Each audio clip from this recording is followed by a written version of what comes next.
Check, check, check.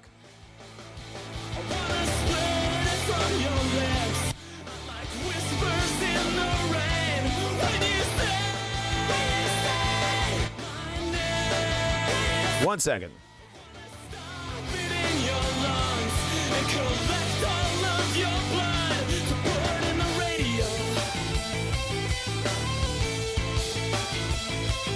This song is awesome. Uganda.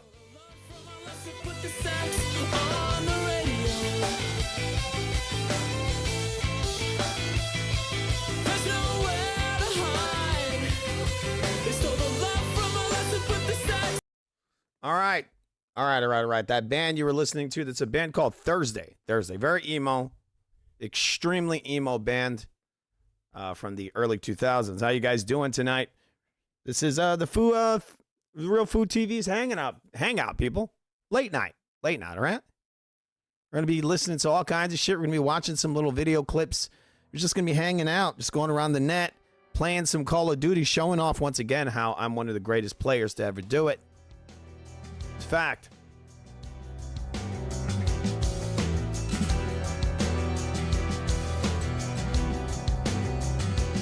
Just can't be beat. One of the greatest to ever do it, guys. The Real Food TV. You're watching one of the greatest channels. And by one of the greatest, I mean the greatest on YouTube. And the entire internet, actually. All right, we got an artist here. All right, we got another artist. This band you're hearing right now is called Abandoned Pools. The name of the song is The Remedy.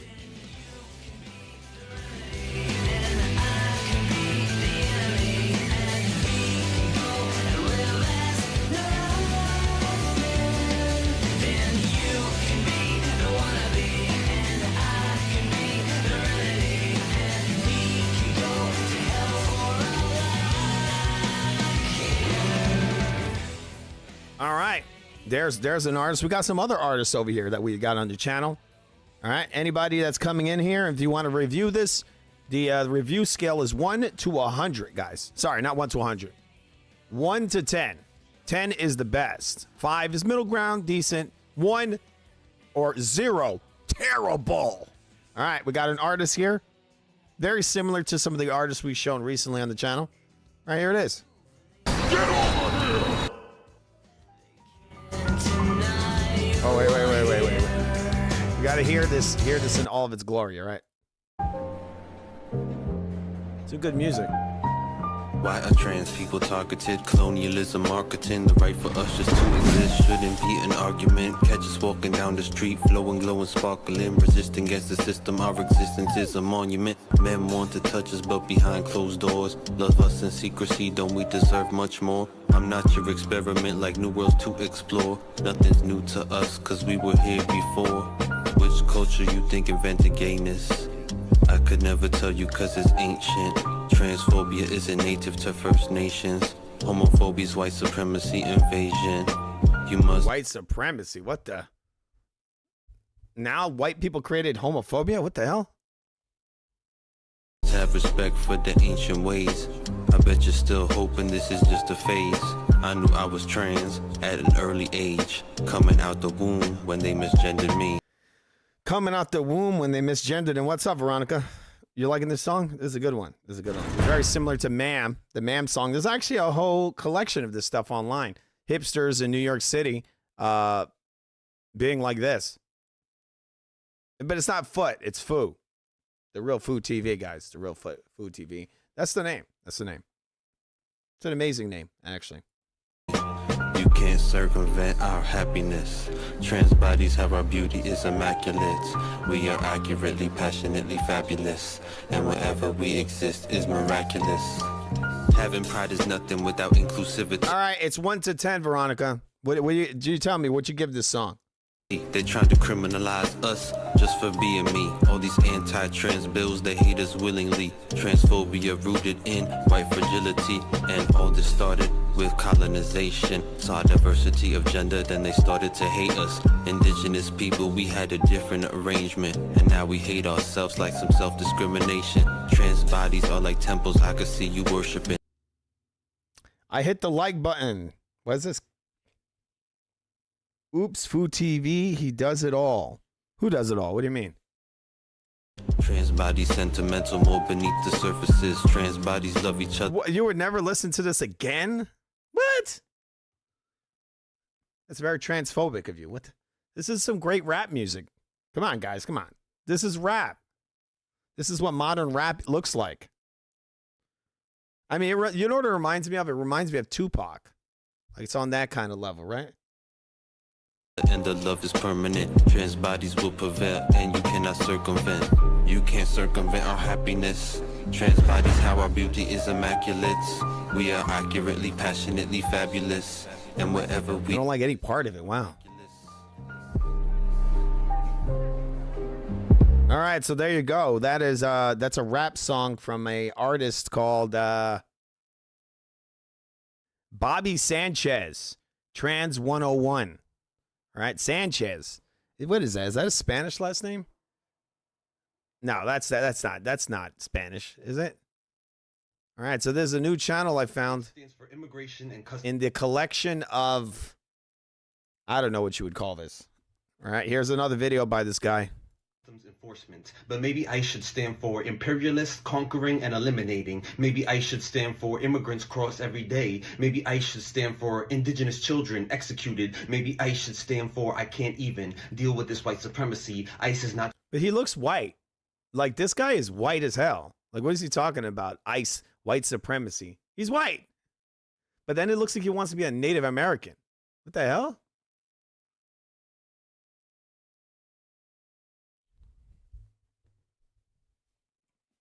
What? This is weird. One second, guys.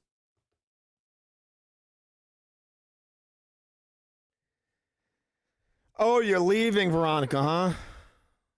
Oh, you don't like rap. You don't even like this socially conscious kind of rap? Yeah, it is very late. It's very late night edition. I was supposed to do this a few hours ago, but didn't get around to it till now. All right, well, if you're leaving, have a good one. Thanks for stopping in for a second and watching these amazing indigenous white tranny rappers. There's a whole category of them on YouTube. They're all over the place. Not just an acronym. Since I looked at the MAM video the other day, I've gotten all these trans rappers. It is a symbol of injustice, a symbol representing thousands of dead bodies. ICE stands for Immigration and Customs Enforcement, but maybe ICE should stand for institutionalized colonization and extermination, initiation of a colonial empire, intergalactic conquesting enterprise, identifying cops everywhere. Intergalactic? What is it, Star Wars? Are they the Borg? Are you saying ICE is the Borg? Is that what you're saying? Where maybe what we really need is an integration of consciousness and empathy. Integration. Continually enduring genocide. Every day this country seems less and less like a dream and more like a horror movie. One where the children get separated from their families, put inside a cell and left to die. Maybe ICE should stand for immigrants covertly eradicated. Introducing chess endgame. What's interesting about ICE is that they are one of the reasons why P. Diddy's sitting in a jail cell right now. You know that? He was arrested by Homeland Security, which is just another branch of ICE. Okay? If it wasn't for ICE, P. Diddy would still be out there doing human trafficking. Unjustly creating enemies. I can't even with ICE. ICE stands for Immigration and Customs Enforcement, but maybe ICE should stand for imperialist, conquering and eliminating. Maybe ICE should stand for immigrants cross every day. Yeah, but a lot of the people that ICE removes from the country are white. I guess you didn't know that people from other nations could be white. Buddy, there's white people that come here from other countries. Russians, Polacks, right? Anyone, all kinds of white people. And they get deported just the same. Okay? They try to make this about race, which is just bullshit.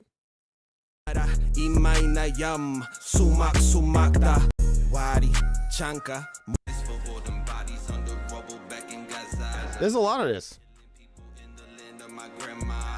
My A1C dropped from 6.9 to 5.5, and I've reduced my meds, all because Hungry Root makes healthy eating so simple. If you're on GLP-1s or looking to support your body naturally, Hungry Root makes it easy to eat meals. Don't talk to me about decolonization. All right, so a lot of colonization, a lot of trannies. It's weird. When you still speaking in the colonizers' language, see you genocide us, then you colonize us, see you sterilize us, and now you fetishize us, see you stigmas, don't talk to me about decolonizing, they dig into the land. It took me 5 years to find out that you can find hilarious clips other people have made of you. I'm not even joking. I found tons of clips of people raging after I one-tapped them or just people going crazy after I clutched. All I did was create an account with Metal TV. All right, so that's interesting, right, guys? A lot of colonizers out there. We got Oscar De La Hoya here, going back to the sport of Badoink. By Badoink, I mean boxing. I told you to fight Canelo. Canelo? Come on, you know, in my prime, I would have just tapped that ass so good. What's up, SGT? Easy. Quick. Easy work? Easy work. He's flat-footed. He walks on quicksand, so anyway. Somebody told you to... Did she get this fixed? Come on, you know, in my... That's fucked up, Oscar. He should have stopped her from doing that. Like, that's I'm pretty sure that's the product of an orbital decompression. That's usually what happens. They get their eyes grinded down in order to push their eyeballs further into their skull, and they end up with wacky eyes like that. Her eyes are basically, she's got cock eyes, right? Her eyes are like, they're pointing inward towards her nose. That's not the way your eyes are supposed to be. She's obviously had a procedure that has damaged her eyes.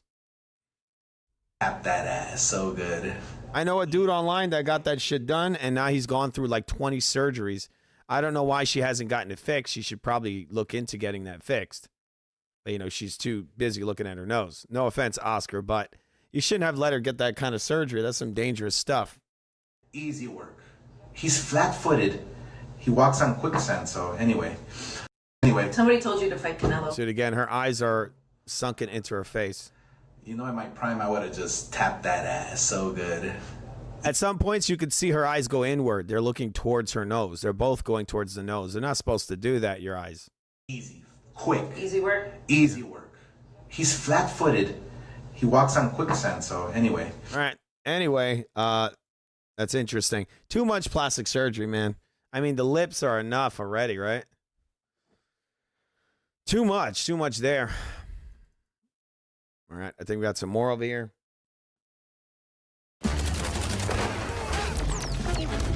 Welcome to the trap, mouse. All right, this here was for the that video there was for the Foo Sports. Got a couple of videos here for Foo Sports Live. Not gonna watch those on here because we're gonna be playing some games in a while. Ennis versus Xander Zayas will not be close. Now, there was rumors about this fight going down, and now it finally seems like it's going to be taking place. So let's take a closer look at this fight to see who really has a better chance of winning, where we're going to take a look at 6 categories, starting out with punches. Now, both of these guys do possess some good tools in their arsenal, as Xander Zayas has a pretty good left hook that he's shown off before, and he has a good jab and can put a lot of good combinations together. But in my opinion, I just believe Boots has the better tools in his bag, as firstly, Boots has an amazing jab that he uses in all of his fights, as he likes to go upstairs with it and he likes to go downstairs with it, and he can set up any punch with this as well. But Boots' bag of punches goes way deeper than you think, as I think he currently might have the best uppercut in boxing, as we've seen him use the uppercut to knock out many of his opponents. Whether it's I know he has this amazing uppercut. I don't see it. Counter or he's just setting it up, this thing is deadly. I mean, these aren't great uppercuts. This guy's just rusty, fighting a guy that's way too big for him. Those are not great uppercuts. And another big thing that Boots like to do with his punches, it's like he showed a low blow. It's just like I think he throws a low blow in there. Just setting it up, this thing is deadly. And another big thing that Boots like to Right. Anyway, it's to the core, but who cares? It's a rabbit punch. Master of going to the body, which is something that I think he missed basically every punch he threw there. And a lot of times he slaps. The punches a lot of times with Boots Ennis are too wide. They're too wide, and he slaps with them. Is deadly. And another big thing that Boots, you'll see here, do you see he left that opening there? Another thing with him is that he leaves loads of openings to be hit. Like you'll see this, he digs to the body. This guy, and he eats a right hook. Oh, look at this big right hand. He hits a guy with a big rabbit punch. Where he is a master of going to the body, which is something that I think he ate a body punch in this fight very well, as he can tire out Xander Zayas, because Xander Zayas does like to move around the ring a lot. So going to the body can definitely be a huge part of his game. I mean, he's fighting a little guy who had a big layoff Came back. That guy, Standionis, fought 2 bums and then fought this giant weight bully. Win this fight. So for the punches category, Boots is going to be the winner. This guy's going to be fighting a guy who's equal size to him. I think this is another obvious one, as Boots Ennis Equal size or possibly a little bigger. I think Xander might be a little bigger than him. He is going to be quicker, whether it's on the feet or with his punches. As Zayas is decently fast, but he's nowhere near as fast as Boots Ennis. As Boots is super twitchy and That's not true. athletic, which does give him that speed. So this was an easy one. I'm going to give speed to Boots Ennis. Where next is going to be power. And I think once again, this is just going to be another easy one. As in 35 fights with 31 KOs, I think It's like, who are these guys that Boots are beating? He's beating like these nobodies. it's safe to say Boots is the bigger power puncher, as Zayas was never really known for being a power puncher in the first place, as he's more of a slick boxer where Boots is more of a heavy-handed guy, where we've seen it time and time again where Boots just get these crazy knockouts. And even when he doesn't stop his opponents, he usually gets a knockdown or at least hurts his opponents pretty badly, as Boots just has such great accuracy in his punches where I think that does its most damage. And now this is something that is definitely going to be a I mean, he's showing highlights of like absolute bums, guys that were there just to fall down, right? These guys were not put in there to win. huge difference in this fight, I believe, as Xander Zayas is going to have to keep Boots off him for 12 rounds, and if he doesn't have the power to do so, it could be a problem. Where on the other hand, if Boots knows his punches are hurting Zayas, then that's going to be a big advantage. All right, one second. I'll be right back. It's going to be one of the biggest things in this fight to look at. But for this category, for power, I'm going to obviously give it to Boots Ennis. Now next, let's take a look at footwork. Now this one's definitely more evenly matched than the other ones, as firstly, Xander Zayas has shown in his fights to have really good footwork, where he moves around the ring very well in his fights, which does give him a lot of advantages. And this has pretty much won him most of his fights as well, as if you watch his fights, he's super light on his feet. Now does he have the quickest feet in the world? No, he definitely doesn't, but he knows how to use them very well, and if you watch him, he's never stationary, where he's usually in it. I totally forgot I have Tim Pool in the thumbnail for this video, so I'm supposed to do my wear my Tim Pool hat. He does tend to back straight out the way, which he's tagged a few times like this. And against a guy like Boots Ennis, this is probably the last thing that you want to do. But Zayas does have very good footwork. Where on the other hand, Boots Ennis of course has very slick footwork as well. As he No, he doesn't. He's not slick on his feet at all. does have more of a flashy. He's a plotter. He's a slow plotter. He comes in. He throws wide looping punches. Yeah, he can sort of punch versus these smaller, weaker men. But Karen wasn't that bothered by it. Right? He wasn't that bothered. I thought Karen beat him in the second fight. And Karen has that kind of slick footwork, you know. Not Karen. Yeah, Karen has it, and so does Xander. Style. And I wouldn't really say he uses his footwork as much as Zayas does, as Boots does tend to like to get into the pocket. I mean, he winds up real big, this guy, with these punches. You can see them from a mile away. He bends his knees, he goes, "Oh," and you can see that he's going to throw that body punch or whatever. All you do is you just punch with him. And Xander has a good left hook, which is something he is good at. But he throws. Look what he does. He throws this, but this is not up. He does this. He does that. Right? Like he's constantly open for shots. When he's punching, he's open. And this guy he's fighting here is at retirement's door. That's a guy that a bunch of guys beat already. That guy I think came up in weight to fight Boots Ennis. He's way smaller. Boots is already like 160 guy. And he's fighting this little guy on the come up, who was on his retirement's door. Definitely a toss-up for me, but so how do you even judge that fight? As Boots might have the better footwork, but Xander Zayas does use it better in his fights. So I'm gonna have to give Boots does not have better footwork.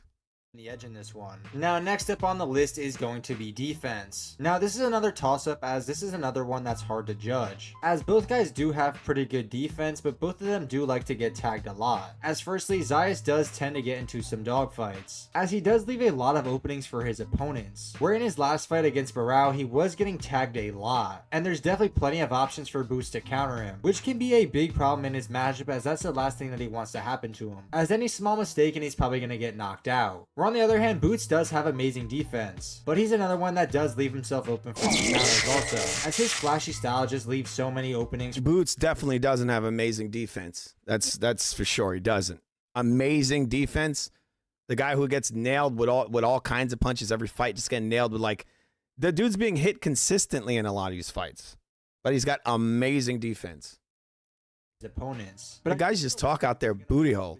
competition in this one and not have those openings happen. Where I can see him having a super tight guard in this fight until things start to go his way. So this is another one that could definitely be a toss-up, but I'm gonna have to give the edge to Jaron Ennis, as I do think technical wise he does have the better defense. Now last but not least, let's take a look at boxing IQ. Now both these guys do obviously have some good boxing IQ, as they've both been champions in their respective lanes. But in my opinion, Boots has the better boxing IQ, as that's just because of the competition that he's faced and the game plans that he's needed to. Which is what? What's his competition? Who's he fought? Nobody. He hasn't really fought anyone. As Xander Zayas is a very good boxer, but I just don't believe he's had to even use a really good game plan against any of his opponents yet. And Boots hasn't had to use a great game plan either. He literally just walks straight in. None of these guys pose so much danger that he needs to use a game plan. His game plan is just coming in and outworking them and beating them up with his bigger body. The best person on his resume was his last fight against Barao, where he did put on a good performance in that fight and won by split decision. But Boots had to dig through the mud to fight some of his opponents. Now, I don't really think that Boots has faced up There's Karen, the guy that beat him, against the best opponents in the world either. And no one thought that Karen was going to give this guy problems like that. He has had some tougher tests where he needed. I like how fighters are looked at as nothing, and then when they go and they beat these supposed great fighters, then now the fighter becomes something.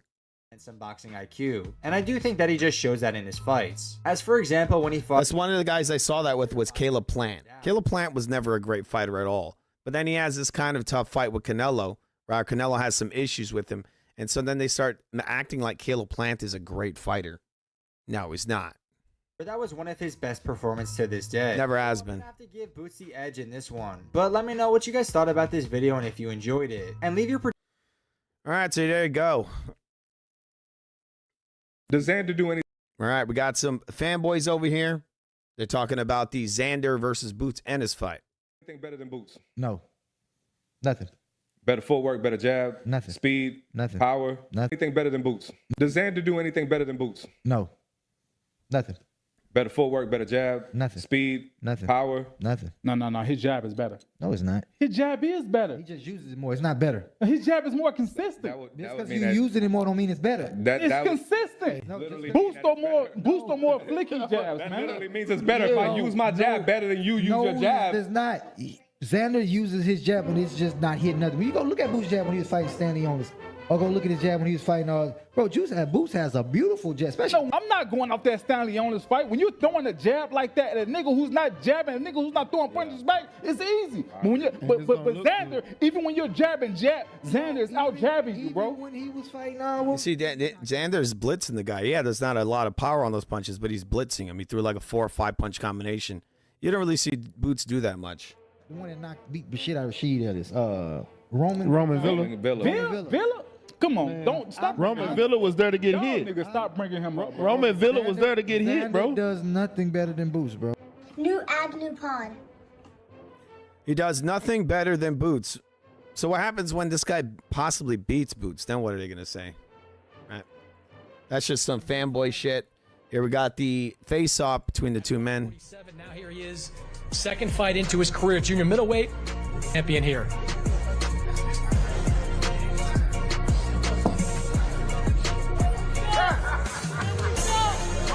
Unified at 147 now. If you watch the weigh-in, Xander's telling Boots, "Don't touch my title." That's what he says, and I guess they were getting a little. Boots got a little aggressive, and Xander's like, I'm not gonna back down.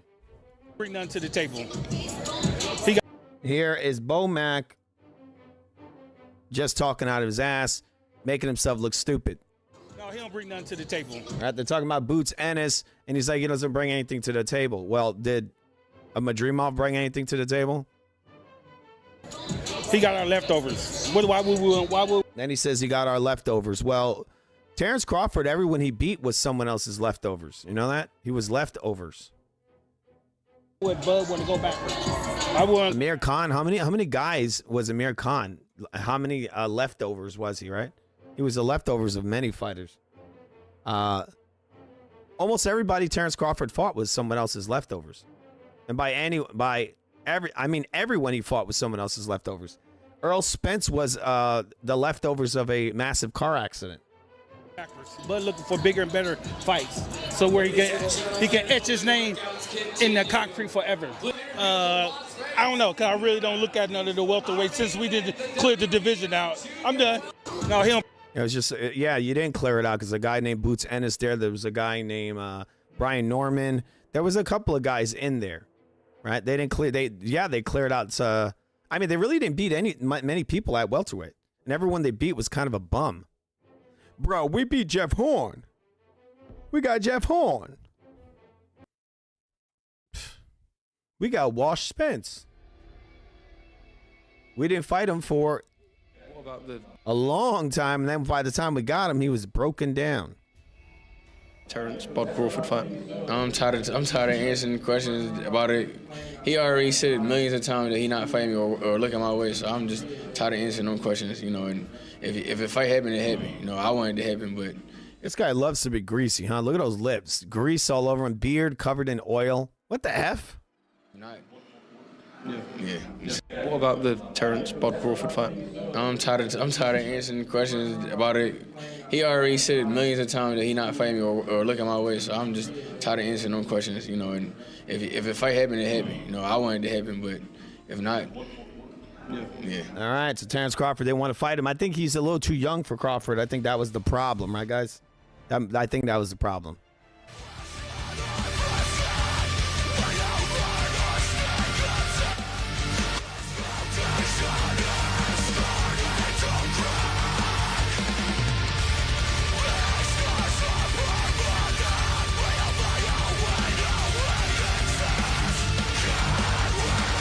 Shit, look at that duck.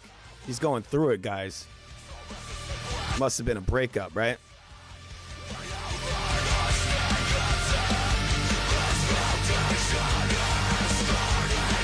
His duck woman cheated on him. He's like, just hail me to death.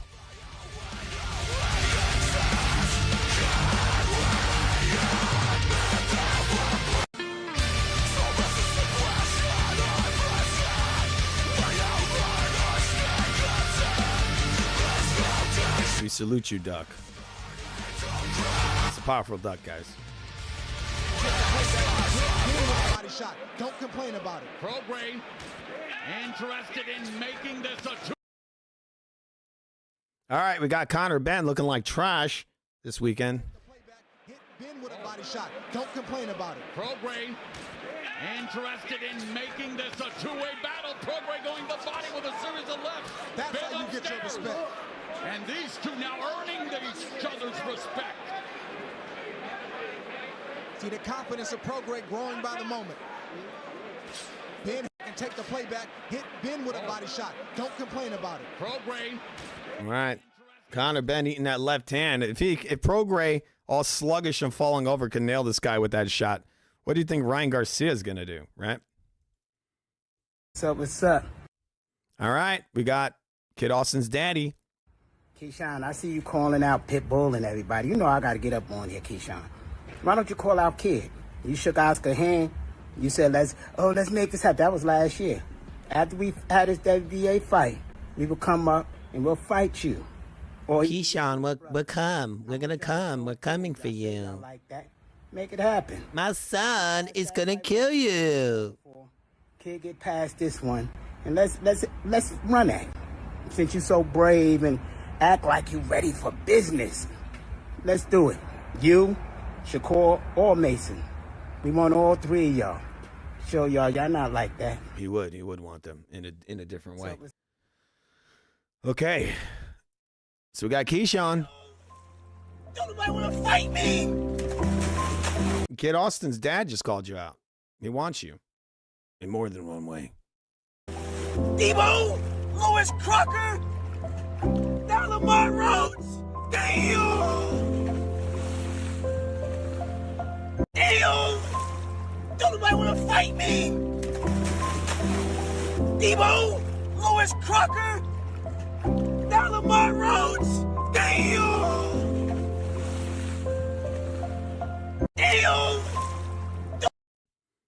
It's pathetic that in boxing guys can just call out fighters like that.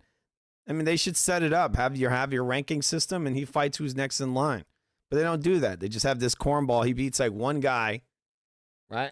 This Ortiz guy who already had been beaten multiple times, right? The guy didn't even really look like he was really there. He looked like he was didn't look right. He didn't look like he looked in the Loma fight or anything. And so he beats him, and now he's going to just go call everyone out, calling guys out at 147 and all these Ryan Garcia and whoever else. Like, but they should just set this guy up with the next tough opponent, right? Well, he's just going to sit on the bench till someone throws him a bone. What's up? What's up? It's corny, all right? 1 second, guys. We're doing a doom scroll on this very late night edition of Food Gaming Live, right? This is the hangout, right? That's what we're calling it now. It's a very late night edition. Remember to subscribe to the Real Food TV if you're new here. We got other guys up right now. We got Review Tech USA's up too on this very insomnia edition of our show, right? They gave this guy 500 yen. Right. Maybe one day I'll get on that super, what is that? What do they call it? That whole super chat shit that they won't let me get. Right. Of this show's supposed to 1 second, guys. do something within the theme of it instead of just saying, all right. Got to go get my glasses and I'll be back in a second. We're just going to watch a little bit of this guy's shitty video. Into this DJI This is Review Tech USA. That's what I'm actually get over this thing. If you give me have something. Even my disorganized ass. Okay, I'm like, all right, let me put a playlist together for tonight. Let me see what's out there. Let me see what I'm interested in. Let's see what news there is, what Phil there is, what politics there is. So I come here with a fucking plate.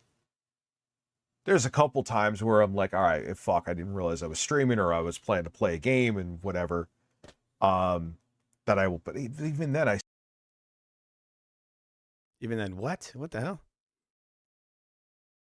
His stream is effing up. What the hell? Rich, you can't fix your stream. You've only been doing this for like 16 years. This guy's screwing up. He's not cooking. I think his stream just crashed.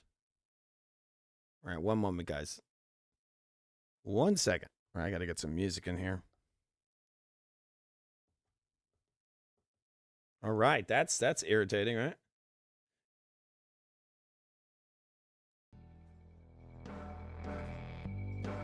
All right, Rich from Review Tech USA's stream crashed. I'm going to refresh it.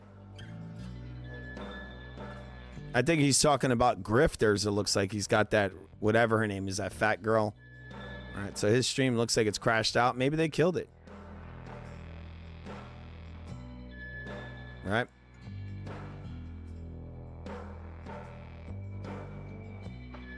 All right, we'll analyze a little bit of this. This is the collapse of the right-wing movement. It looks like the right-wing media movement, which is always hijacked by the government, right? And the big Israel beat guy. I'm about globalism, the left, the communist Chinese, any country trying to control us. I'm all about our national sovereignty. But now, every cliche, every trope, everything, about Israel running the U.S., running foreign policy is here. You have them saying Joe Kent is a leader of a secret neo-Nazi coup. You have Bongino calling him a disgusting, immoral coward. You have Dershowitz saying we're only to be based, and you've got the head of the ADL saying we need to blow up Americans with pagers and do the same tactics to shut them down in an 8-front war. We all wondered 6 months ago what Netanyahu meant by 8-front war against Americans. So Israel not only has control of our foreign policy, they now want control of our domestic policy to protect that policy. And I am sitting here watching this so we get the Democrats out of power. Trump does a bunch of good getting us out of the carbon taxes, securing the border, all these wonderful things, banning men and women's sports. And then about 6 months ago, gets rid of Elon Musk, stops Doge, slows down the anti-corruption, and then just starts turning into Lindsey Graham in front of me. And Lindsey Graham's like, hey, we got Marines going to the island. We're going to take the Strait of Hormuz. Our Marines took Iwo Jima. They can take this. Yeah, 90,000 of them and tens of thousands died, you dumbass. Yeah, he was in the military flying a chair around as a lawyer. So you look at that little Nelly Candy ass Yeah, he may be able to suck the chrome off a trailer hitch, but that's about it. You know, Liberace up there. I mean, nothing against the fact that, you know, he's a little light in the loafers. But the point is, if he wants to go fight the Iranians, he should do it. Where's the Trump that said if Hillary wants to go have war with Russia, she should go join the military? I don't know how you're even supposed to respond to what this guy says. Like, you see the Hodge twins on the left. They're not saying anything. And I'm guessing they're guests on this guy's show. What is it called again? InfoWars? They're like guests on there, and they're just listening to him go on his long rant. And get a gun. They said that was a threat against her. No, it's the old saying. You want to fight this war so bad, you suit up, badass. I want Lindsey Graham. We volunteers for him. I'm not saying, airborne, doesn't have to qualify. He can just jump out of one of those C-130s and just come down there. So Hodge twins, we'll just go back and forth. How do you respond to this guy? With me. What an insane time to be alive, gentlemen. Check. All right. A bunch of people. I like how it was all that shit, and then it went straight to commercial. This video is 22 minutes long, so we're not going to watch much of it. I mean, when Trump said he was going to usher in the golden age, boy, he was fucking kidding or lying. I don't know what he was talking about. And not to mention, when we first started his administration, they said they was going to cut into the national deficit and all of this. And they spent over $1 trillion. All right, we're going to listen to some of this right-wing media. 1 second, guys. 1 second. 1 second. I'm going to go away for 1 second. I'm going to get his glasses. I have them downstairs in my house. One moment, guys. All right.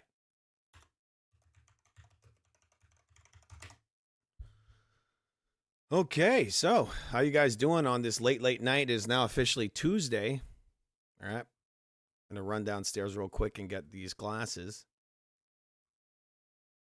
Well, while I'm doing that, I'm just going to play a game trailer or two. I'll probably be back before the end of this trailer. Be right back. Democracy? Democracy. Democracy is not what these people need. Hell, it's not even what they want. America's been trying to install democracies in nations for a century, and it hasn't worked one time.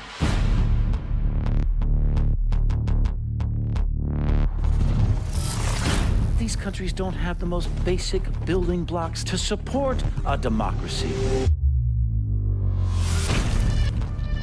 Little things like we ought to be tolerant of those who disagree with us. We ought to be tolerant of those who worship a different God than us. That a journalist ought to be able to disagree with the president. And you think that you can just march into these countries based on some fundamentalist religious principles, drop a few bombs, topple a dictator, and start a democracy?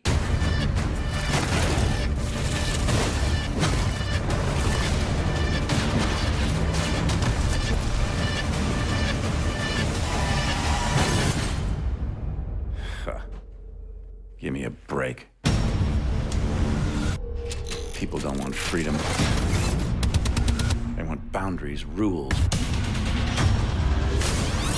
protection from invaders and from themselves. People need a leader who can give them both the support and the constraints to keep chaos at bay. You give them that, and they'll follow. And that's where I come in.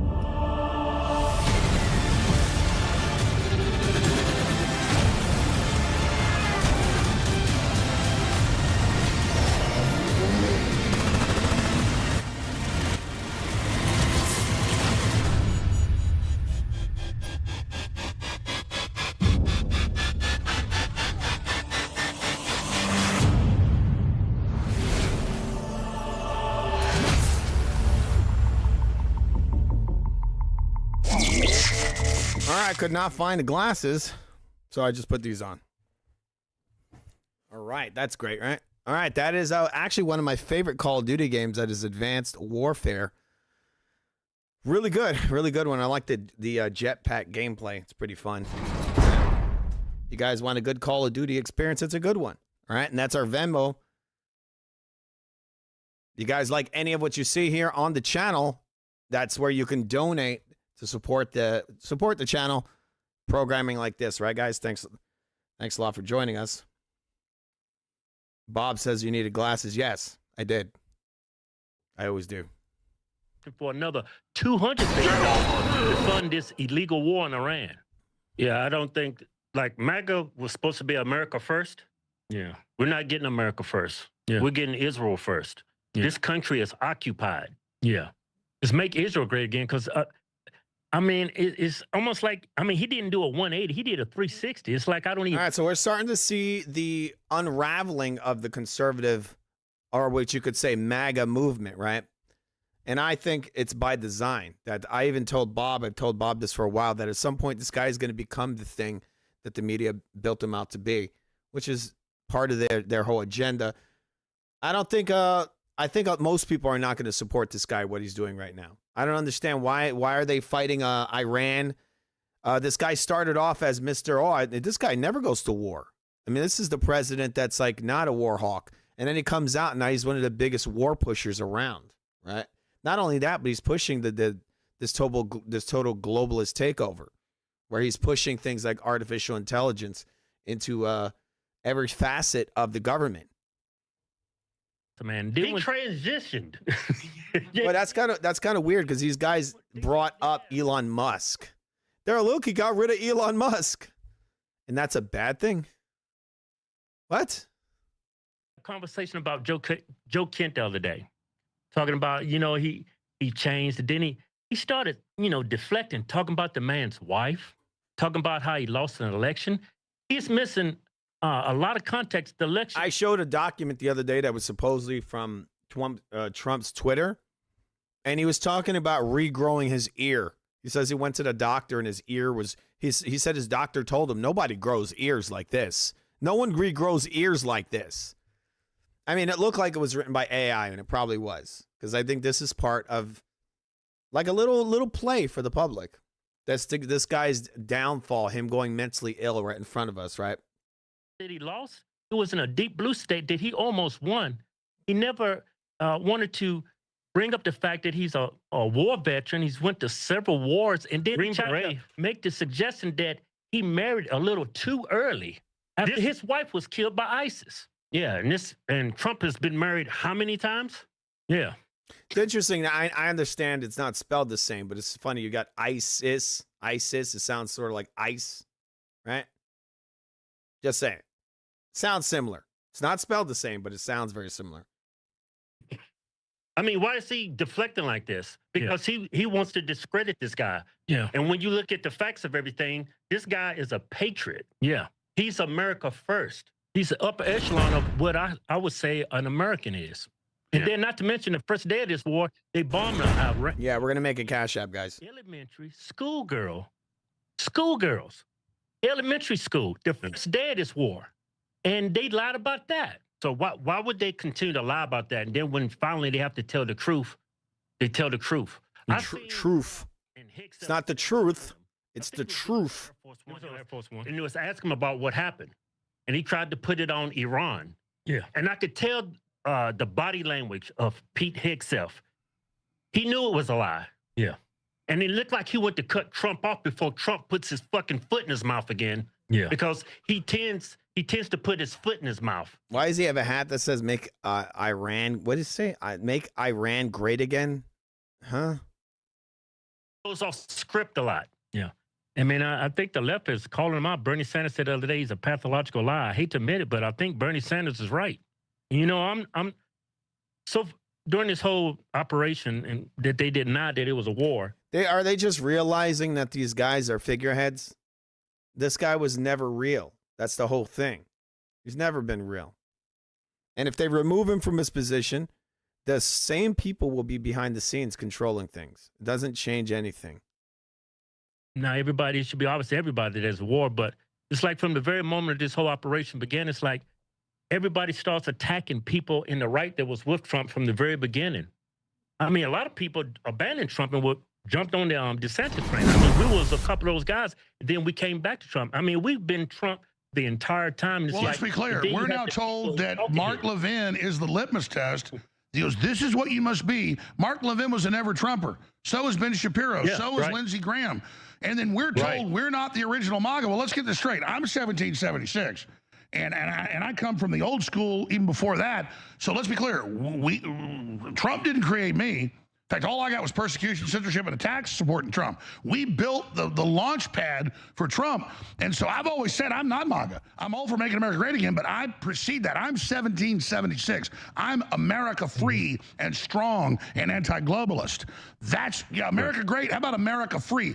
That is what, so don't, like I'm in high school, oh, you can't sit at the cool table if you don't agree with Mark Levin. It says an anti-globalist, but then you're okay supporting guys like Elon Musk and Trump.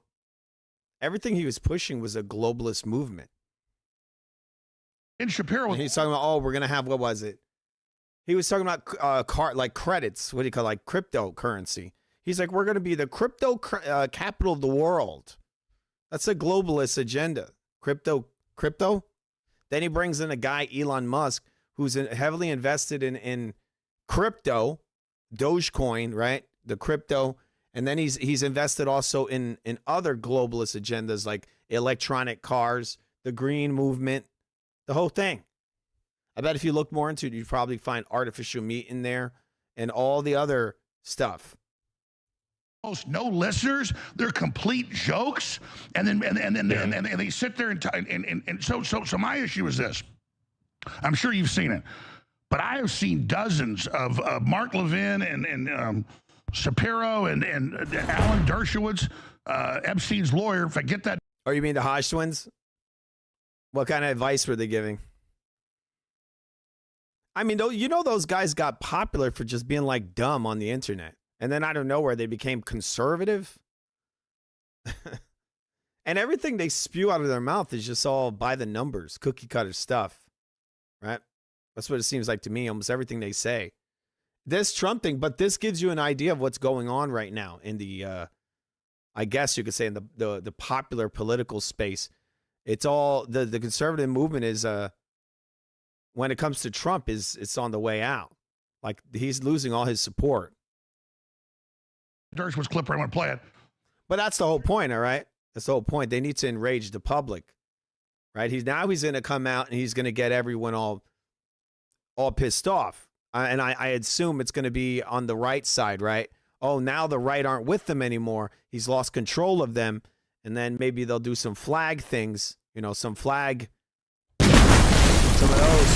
flag events. And then they'll blame it on conservative racists who have now, maybe they're conservative racists who are that Trump has lost control over. You've seen it for people that missed it, saying literally that Joe Kent, who I knew his politics, kind of a libertarian, conservative. Yeah. It won't matter in the end because when he comes in and these people say this guy's terrible, when they do their flag stuff, the history books will always say that the right wing was for him. They supported Trump, the new Hitler, the new small mustache man. That's my guess. Interpreter, CIA probably. Because that's the way I've always seen this turning out. What I see right now, there's no shock here. And then I called this like 4 or 5 years ago. Killed my wife. More than that. Probably about in his first presidency, I called this that he was going to come back again, and this was going to happen. This is just insane. So here's a clip of what Dershowitz had to say. Okay. We're seeing an attempted coup within the Republican Party. You see that? I never even seen this video, and this guy literally just said what I was saying, what I was theorizing. There's a conservative coup. Neo-Nazi fascists led by Kemp, who is a clear neo-Nazi. And they're neo-Nazis. This is exactly what I just assumed the way that we're going to build this. Fascist. And then also... Right? Because it makes perfect sense, right? Because we got Trump over here, and he's aligned with Israel. And the right wing has been painted as anti-J, right? That's what they've been building them up as. This is what they spread all over the internet, all this anti-J messaging.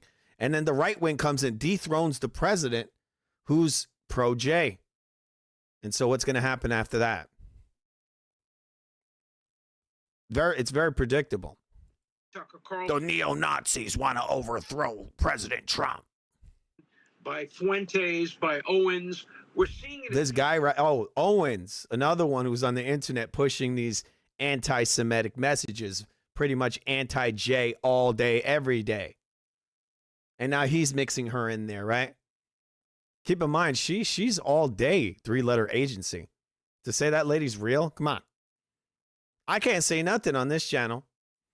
One time I said some stuff about NWA, right? The rap group, and they hit me with a community guideline strike. But this lady can go on here all day and say anti-J messages constantly. Nick Fuentes can come on here and just say anti-J messages all day long. And he doesn't get smaller, he gets bigger. They keep expanding his audience. It's all bullshit. It really is, because look, I'll do a stream in here. I'll have a cool thumbnails and all that shit. I do it all. And I do not get the kind of people, the traffic into the rooms. I don't think, and for a second, I've said it many times, it's not real. Like the traffic on this channel, on this website is not real.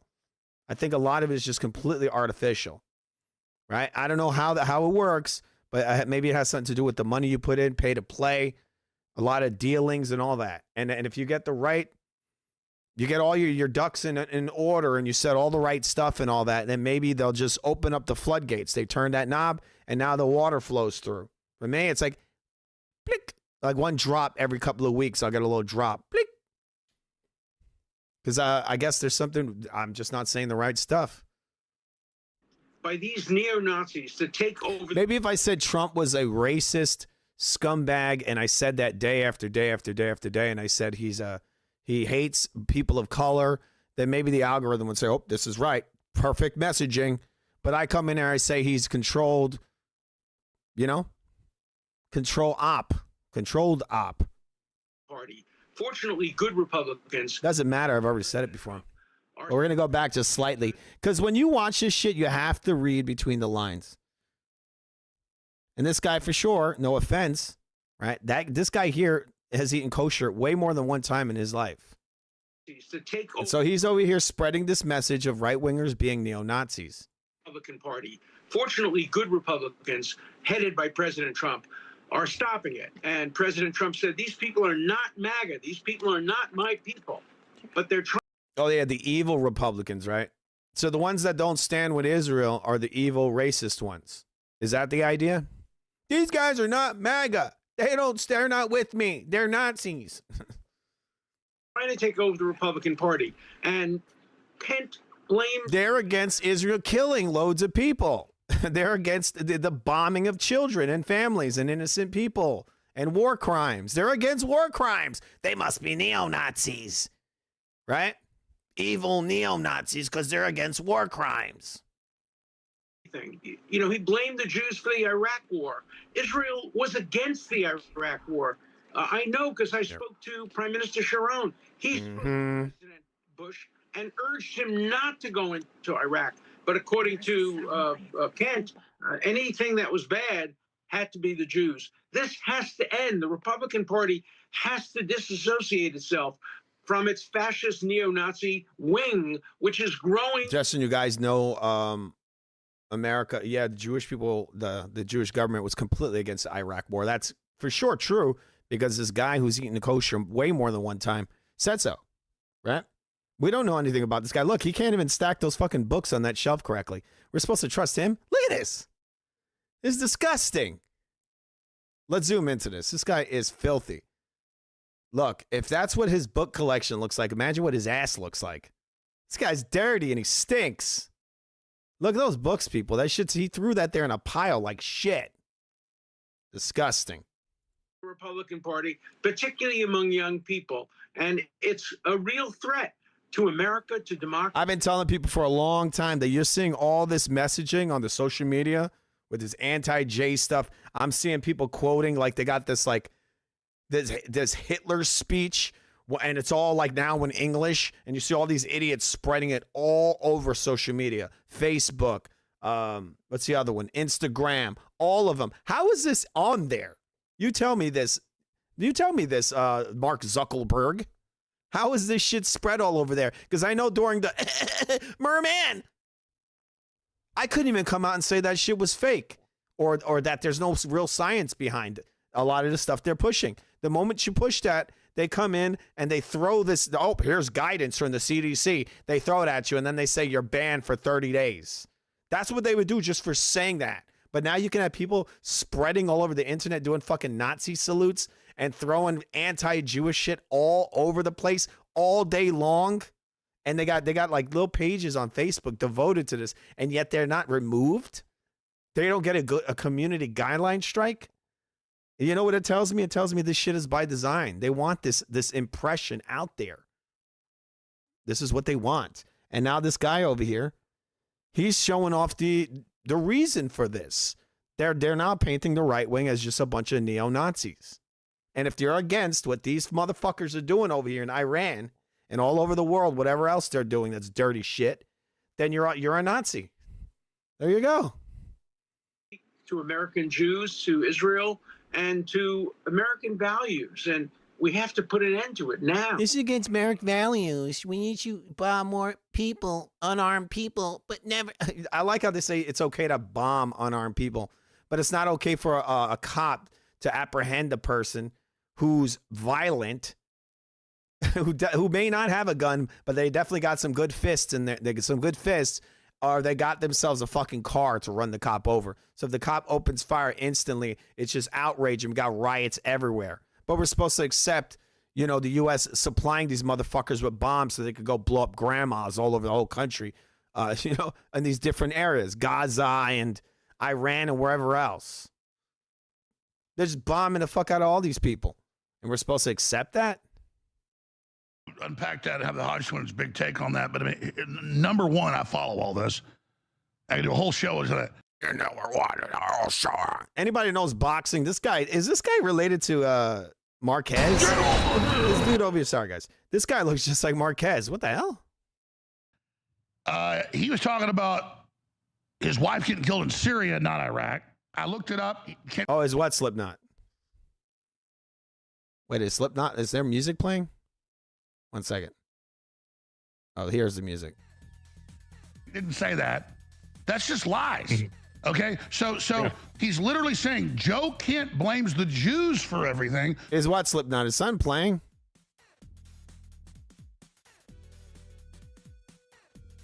You can go look at what Joe Kent said for years, hardly nothing about Israel. So literally because he says the intelligence assessments that were done by the other intelligence agencies said a 90% chance the Mullahs don't fall, 100%. But people, look, now they've got it where if you're anti-Trump, then you're a neo-Nazi. I think that's the way they're trying to frame it now. If you're not for this whole Israel shit, then you're just a racist. They try to block it straight. They'll be successful. Don't do this. His own chairman of the Joint Chiefs said that. Then he has the will to resign and say, it was a pleasure to serve you, sir. I hope you'll change course. I'm doing this because I can't be morally part of it.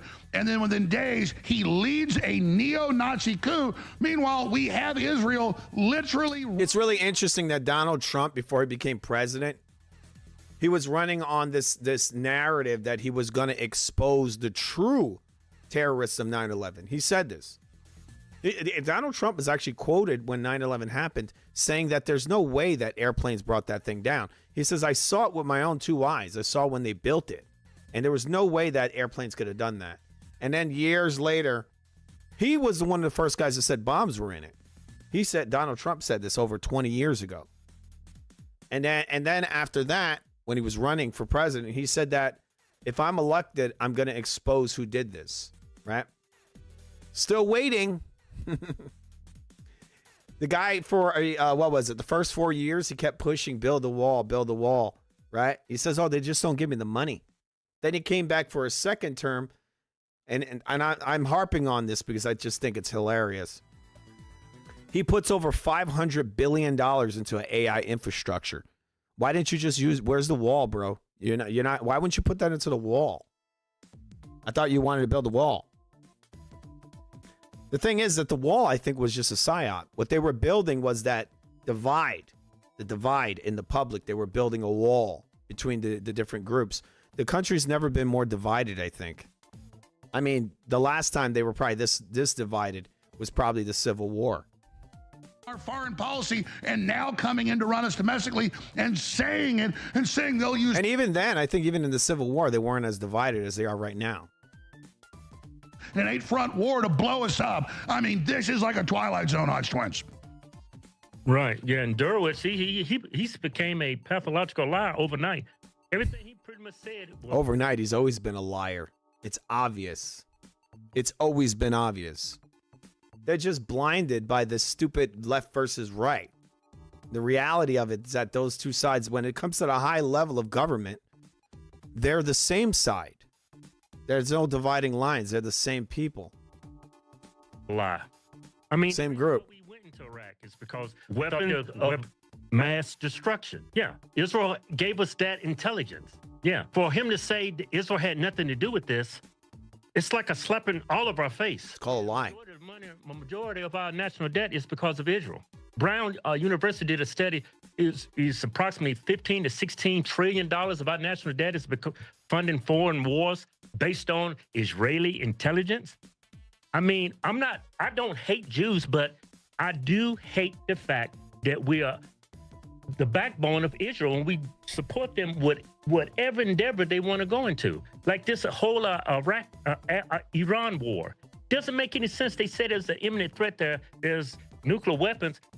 Over a year ago, back in January, Operation Hammer Bullshit, whatever it was, they said they neutralized, obliterated. Yeah, but all of a sudden, there was another imminent threat. I don't believe anything that come out of Trump's mouth or anybody in this administration because the terrible part is that they'll just keep telling you, they'll get you to the point that you don't believe them because they've done this so many times. And so what they'll have to do is actually do it, right? In order to continue getting the support, they'll have to actually show you, right? They'll have to act these out. They'll have to do a flag, right? A flag, right? That's what they'll have to do. And then everyone will go, oh, I'm scared. It's so real, right? And it takes the Etch-a-Sketch and it starts it all over again. And then they start believing them all over again, right? That's one thing they can do. It's not adding up.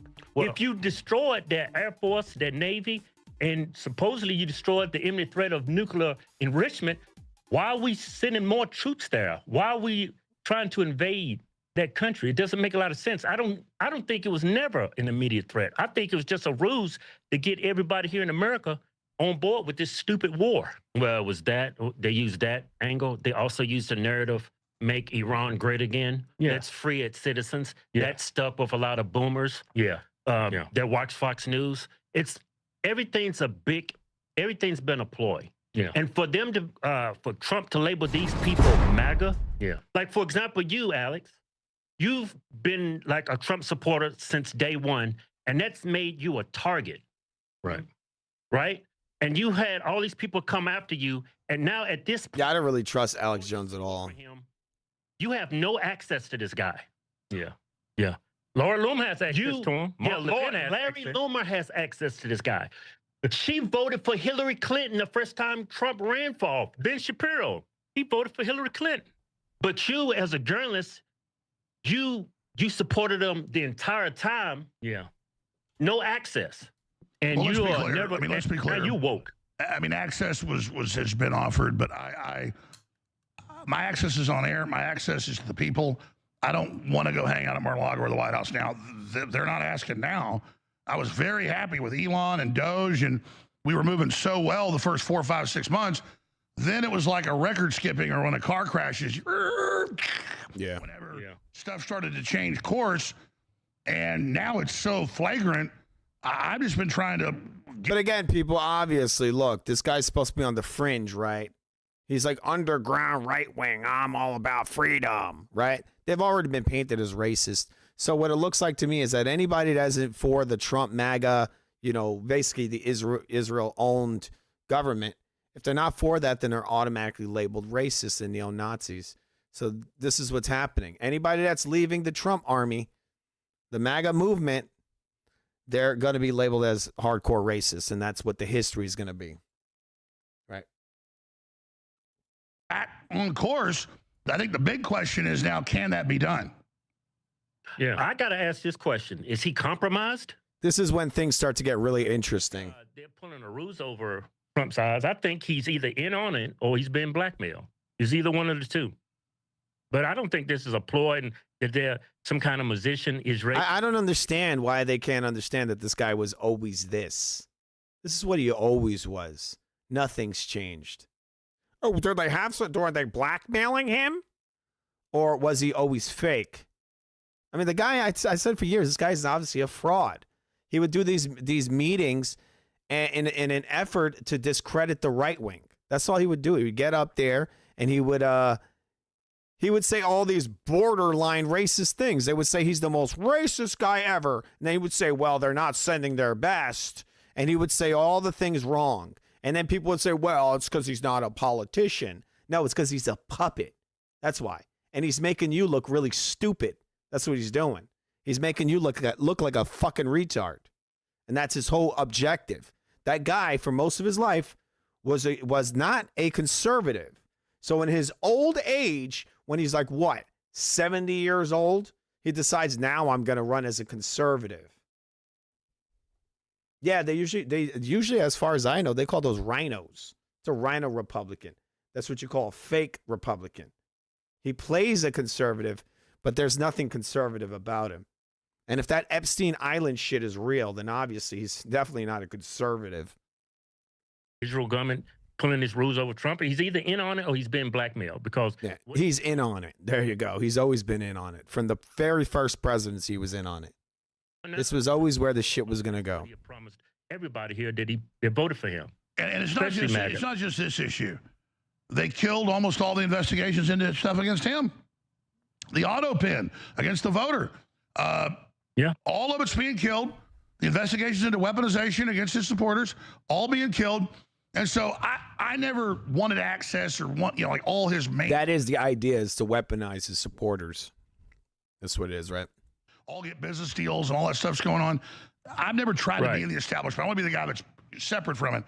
But well, I'm not part of the establishment. That's why when they with Sandy Hook thing, I just threw all the people under the bus and said I didn't think that. The whole Sandy Hook thing, where he's like, "Oh, they said it, not me." Was wow. We've got Ed Martin. I don't believe that. They've created a task force. He's got all this proof.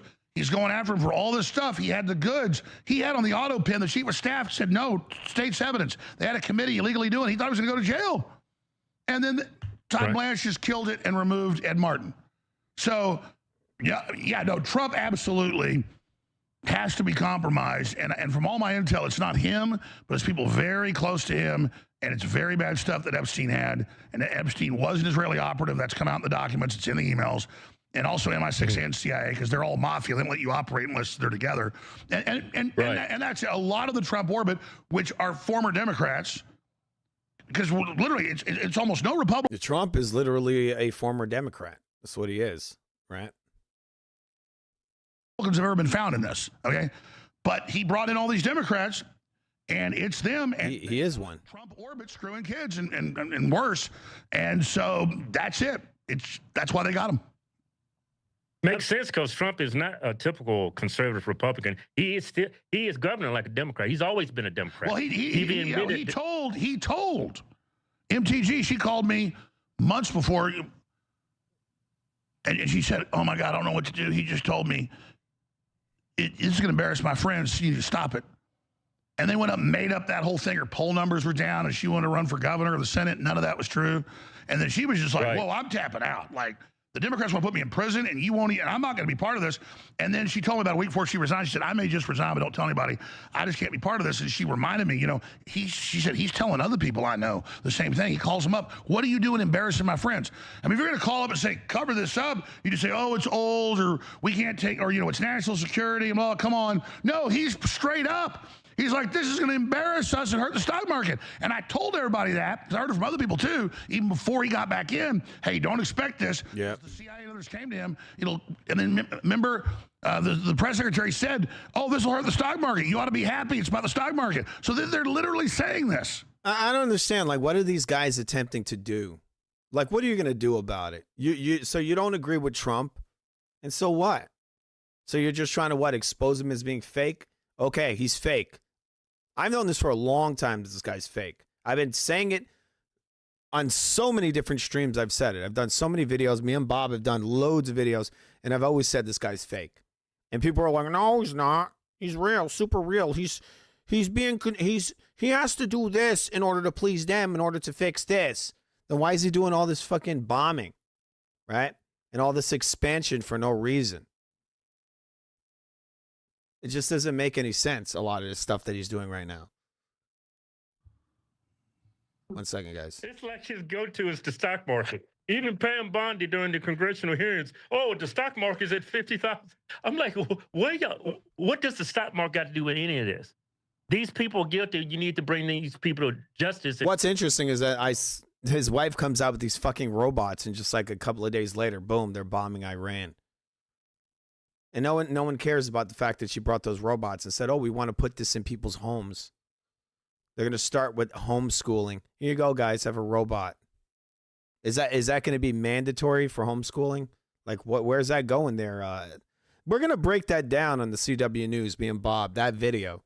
Because the video, I think, is like an hour long or something. It's just her going on and on about their plan of putting these machines in the home. And they want to start with homeschooling. And these machines can cook and clean. These machines they want to put in there, and they're saying, these are teacher robots. So when you're out, your mommy and daddy are out at work, these robots are going to be educating you and cooking and cleaning for you. So what does that make them? Your parent? Are these supposed to be your parents? Because, I mean, I know that in school, my fucking teacher didn't cook me lunch or anything. They just were in the classroom, and that was it. These robots, they're planning on having these robots basically take care of these kids. While the parents are out at work, you're getting raised by a fucking robot. And that sounds insane, but it's reality. It sounds crazy, but it's real. And you don't see any of these guys talking about this. I didn't see Alex Jones talk about this. Remember, I got to look around some more. Or the Hodge twins, or Ben Shapiro, or Steven Crowder, or Tucker Carlson, or Candace Owens, or that Carroll guy with the mustache, whatever his name is, the fake Dr. Disrespect. That's what he looks like. He hasn't said anything. I don't think any of these guys have said anything about this. This shit is fucking bizarre. It was such a slap in the face. Yeah. When Trump said the Epstein files is a hoax. Yeah. A hoax. How can he come out and say that when he ran on that? Yeah. How can Pam Bondi says the Epstein files? Yeah, thanks a lot, man. But it is bizarre, right? It's really freaking crazy when the first lady comes out and says that we have these machines. We want them to raise. We want to not raise, but they do want them to raise you, because she said in one breath, she said, oh, it knows all the books and it's going to teach these kids. We're going to put them in the home for the homeschoolers. And by the way, they can cook and clean. So what do you think they're going to do with them? But to me, it makes sense that they would be in the home and they would be they would be literally raising your kids and nourishing them, right? Giving them food like a mother or a parent would give you. Oh, hey, honey, you want something to eat? And when they had this thing up on that stage, it had a woman's voice. It had like this sweet, hi, honey, how's it going? It's a pleasure to be here. You have to go see this, because that thing definitely was programmed to be like a mother, or to trick people into it being like their guardian and their, their parent. On my desk. And then they usher in influencers to hold up these But no one's going to talk about it. And by the way, And then it that's says, why I it's love on my Elon desk so to much. investigate. People, because he's so successful. This is why I love Elon so much. This is what these guys sell you. Elon. I just told you about the fucking robots. That's what Elon Musk is heavily invested in, along with automated vehicles that drive themselves. Now, what do you think what that's for? That's to take away more of your rights. We can't let these neo-Nazis drive around freely. They're dangerous. We'll just have you jump in an automated car that can drive you to certain zones that you're allowed to be in. This has already been in the fiction. They have a game called The Division. This is what they have. They have zones. And these guys talked about this during the Merman, right? Zones. controlling your movements. Say, oh, he must be bad, and maybe he was bad in the past. I mean, it's similar to like a no-fly zone, right? Oh, well, you don't have access to this area, right? Trump's turning towards evil. I'm saying that because this is what Musk is about. Now Trump has removed Musk, and somehow now he's become a good guy. Well, Trump got rid of him. He's a good guy, Elon Musk. My heart goes out to you, right? Remember that? What do you think that was for? That was to make you look stupid.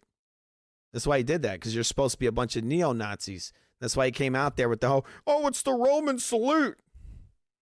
My heart goes out to you. You guys remember that? Guilty. You need to bring these people to justice and get, justice for the victims. It was such a slap in the face. Yeah. Wow, Elon Musk is a good guy. He just loves you. He loves you guys.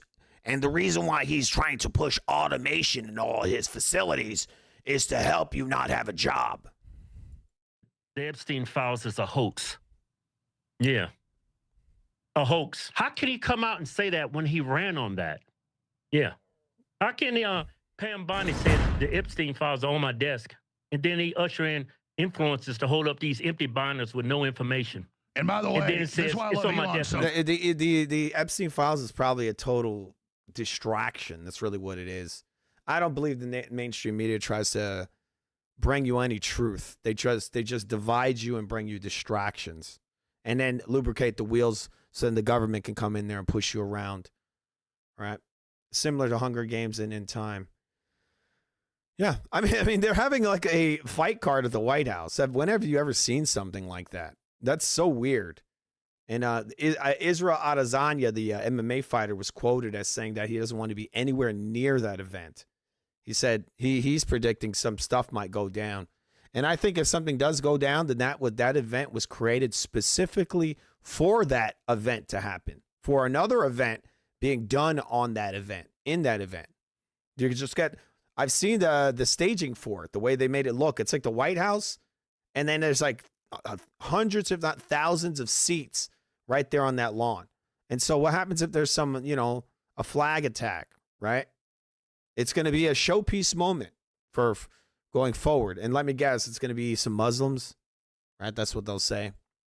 People, because he's so successful, say, oh, he must be bad. And maybe he was bad in the past, but he's made a turn. Trump's turning towards evil. Maybe he was bad in the past, but he's made a turn. And how do we know this? He's made a turn, Elon Musk. He just loves you guys. Why? Why would he?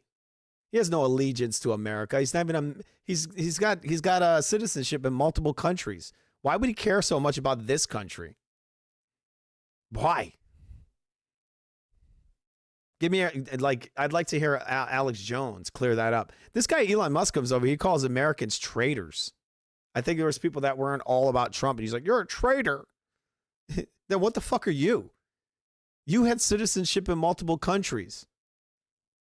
This country doesn't mean anything to you. If some shit went down in America, you just go fly off to Israel, right? Or all the other countries you got citizenship in. Better. Musk said, get rid of the EV mandate, all that.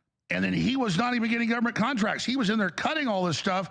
And then he found out about Trump and Epstein and said he's in there. Of course he's going to say that because he's heavily invested in it, and he's got to build the impression that oh no, well, we're not trying to force this onto you, even though I'm heavily invested in carbon taxes.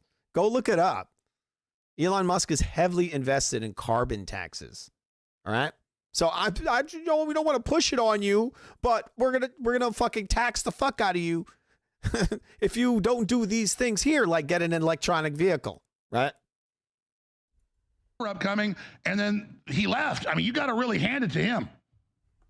Yeah, he said that. He said it. He tweeted, Trump is in the Epstein files. Yeah, and then that's when they had their whole spout. And then he real Trump's in the Epstein files. My heart goes out to you. That guy's not real. Elon Musk? No.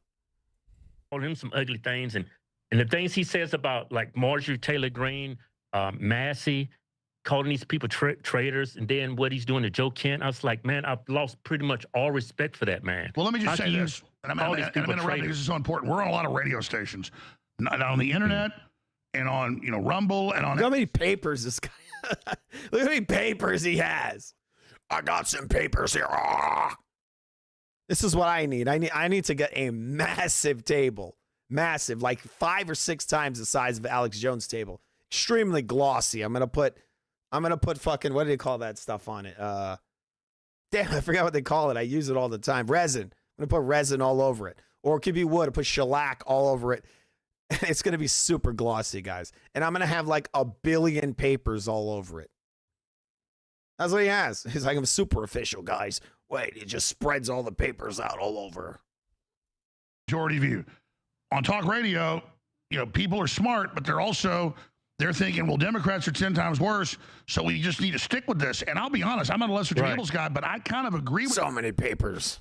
I think it's important to cover Trump doing bad things so he gets back on track, hopefully. And that Israel's openly saying they run us, that's terrible. But then how do you guys divide it where you still spend time on all the evil stuff Democrats are doing?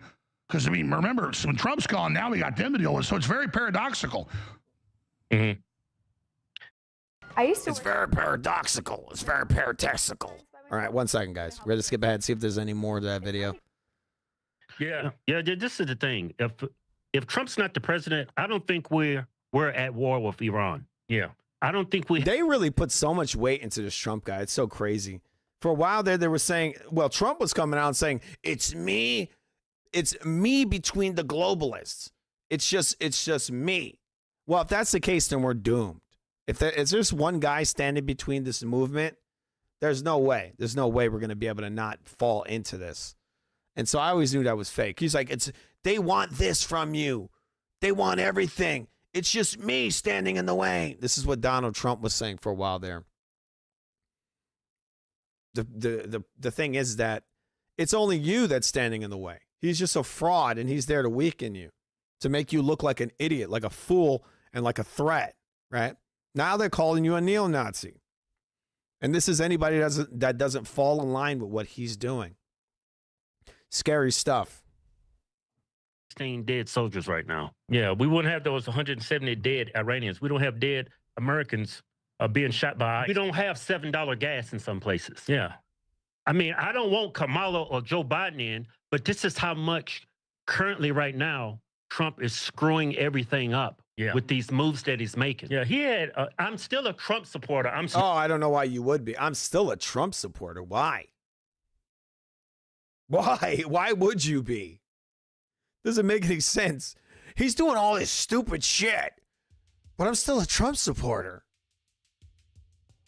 A Republican, but I'm not going to sit here and grovel at everything he does as if everything is correct. Like that poll on CNN, 100% MAGA is down with. Like people should have known this when he brought in Operation Warp Speed and gave you no protections.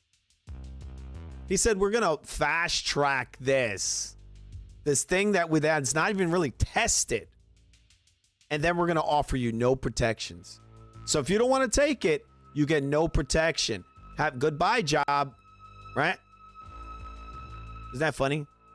That's the guy they like, the guy they support. And then I post about it on Facebook and be like, MAGA, we're killing it. And it's like, how do you fall for CNN polls? Yeah, we just lost a couple of congressional seats. I think they both were in Florida. Trump carried those seats. He carried the last Republican. This guy has a shirt that says Patriot on it. You know that now, 20 years, it's a little over 20 years after 9/11, they created that Patriot Act because of 9/11. And now 20 years later, and that act was not for patriots. That was, I think, the opposite of for patriots. Now we have the word patriot being looked at like a 4-letter word, right? You bring up being a patriot for this country, they claim you're a neo-Nazi and a racist. And so now they're actually using that. They're going after patriots. That's what they're doing, using this Patriot Act. 17 points, and Democrats took those seats. I mean, interesting. It's like they knew the future. The word patriot has become like a 4-letter word in the United States. Oh, these midterms, We're it's going to be catastrophic. I mean, Trump, when he won the presidency, that was like an American dream. It was the biggest comeback in American history. Yeah, after huge what momentum. he had to endure over the last 18 years. Yeah, huge momentum. But he had American in the palm of his hand, and he's blowing it. He's blowing everything. We could have had Republicans be the next president. J.D. Vance had a great possibility of being a two-term president, but all that's gone. All that's gone. Because how is this war in Iran going to end? Yeah, and how is it going to benefit America? My guess is that in the next couple of years, possibly in the next couple of days, we really don't know. Something's going to happen. It's going to look maybe something like this. That's my guess. And they'll blame it on a certain group, whatever the one they want to blame it on, to start the next step in this plan. It doesn't. It doesn't benefit. Thousands of soldiers are going to the Middle East. Yeah. If those deaths start going into the hundreds and thousands, the Republican Party is done for the midterms, and we're done for 2028. Yeah. And J.D. Vance is going to have this stain on him that nobody's going to want to even touch him as far as Republican voters go. He's going to be have the vice president. He's going to have that opportunity. Sorry, guys. It's getting late. I'm going to ask him this question when he's running for president, because he's going to be the GOP nominee for the same question they asked Kamala. All right, so I wasn't expecting to watch that whole thing. It's interesting they go into that, right? Into these narratives of, well, J.D. Vance, and he won't look good in the primaries. And it's like this very simplistic stuff. Like this is like this cutesy thing. I mean, we're going into an era where the right wing is just called neo-Nazis. If they don't go along with what they're told to go along with, they're just weaponized. And who knows? You know, if the government becomes tyrannical, they might start trying to eliminate people, right? Possibly. Not to be an alarmist, as they say, but this government's been, for a while now, these guys have been basically tyrannical. This government is completely corrupt. And it's not just this government, it's global, right? So they're saying, a lot of people are saying we're going into a possible global government. And so these people, how do you get corrupt people that bring you into a global government? And so what does that give you? Does the government not cease to be corrupt if they make it global, a global government? All you're going to have is a corrupt global government. And possibly they want to use AI, what they use currently on all these social media platforms, in order to police you and to track all the shit you're saying and everything, right? It's a global government controlled by an algorithm. I feel like the Facebooks of the world is a testing grounds for this new future, for this new...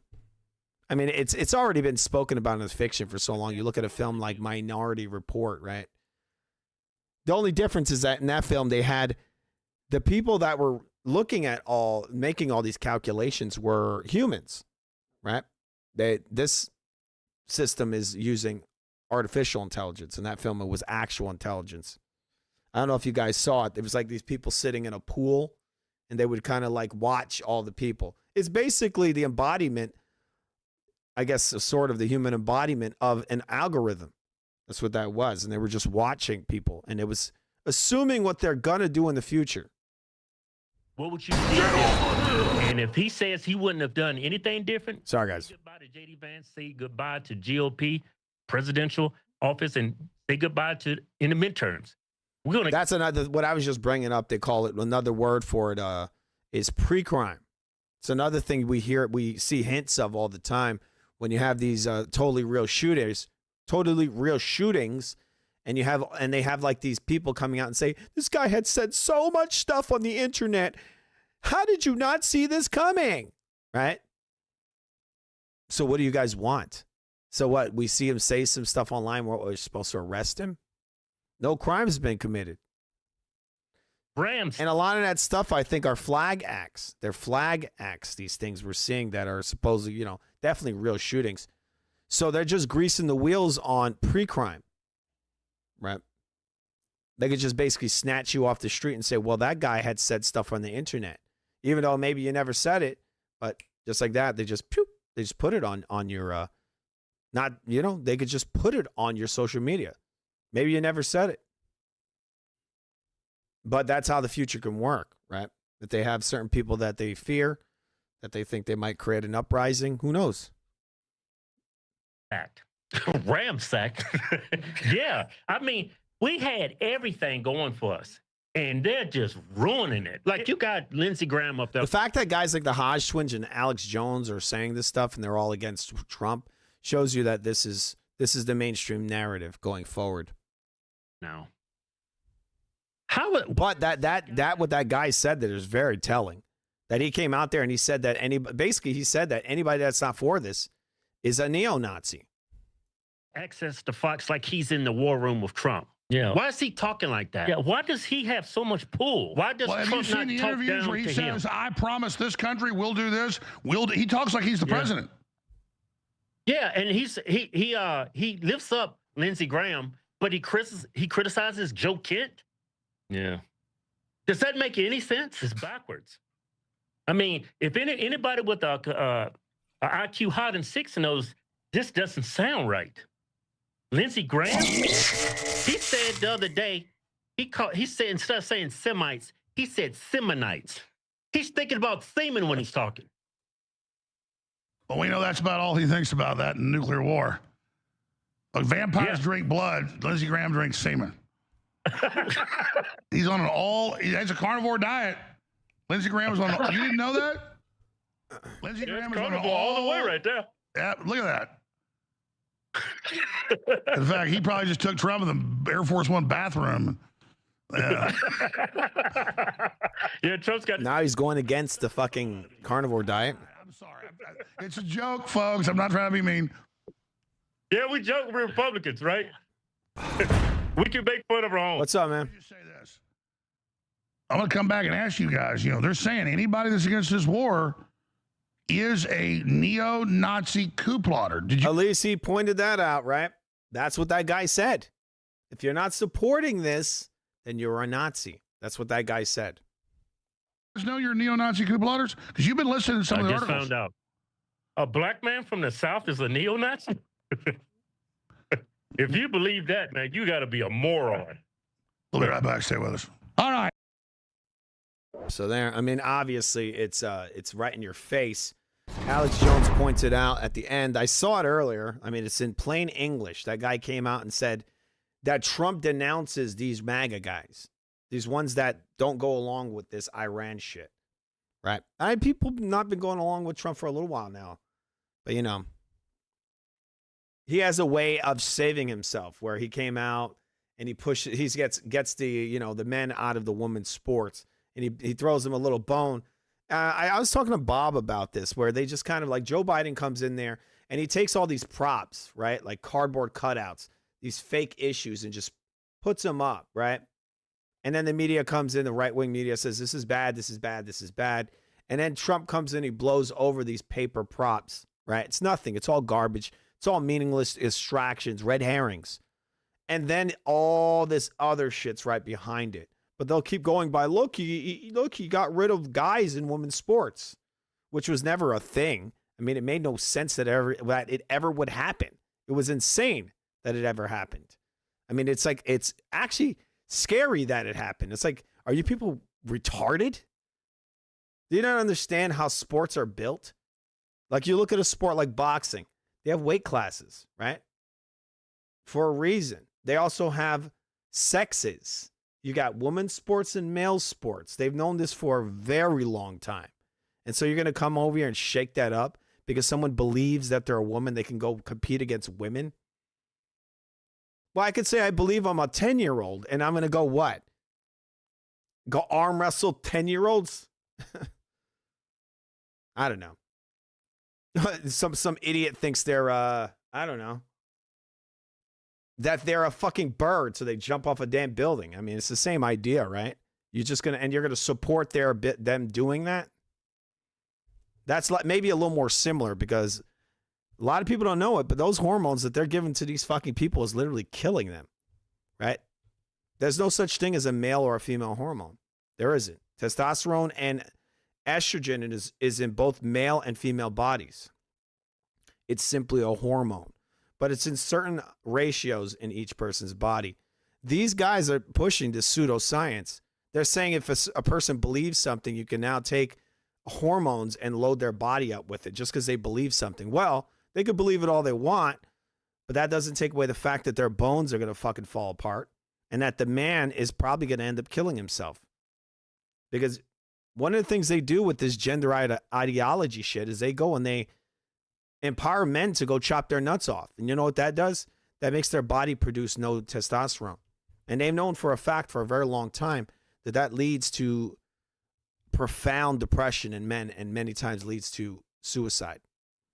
They know this. And not only does it lead to suicide, but it leads to the man's body completely breaking down. One of the things that breaks down is their bones, right? You need testosterone. A man needs testosterone in their body. They need estrogen as well. But if you go and you chop that guy's balls off, you know, he's not making that testosterone anymore. And he's going to fall apart. They known this for a long time. One of the things that happens when guys get their nuts chopped off when they get testicular cancer is they have to get hormone therapy in order to get the testosterone back. So knowing this, scientists knowing this for a fact, how could you, and honestly, as a doctor who's supposed to not do any harm, right? You take this oath, go in there and say, yeah, we should chop these guys' balls off because they're mentally ill and they think they're not a guy. Now, I'm not saying I hate trannies. I grew up in New York City. I know a lot of people that are like this. They think like this.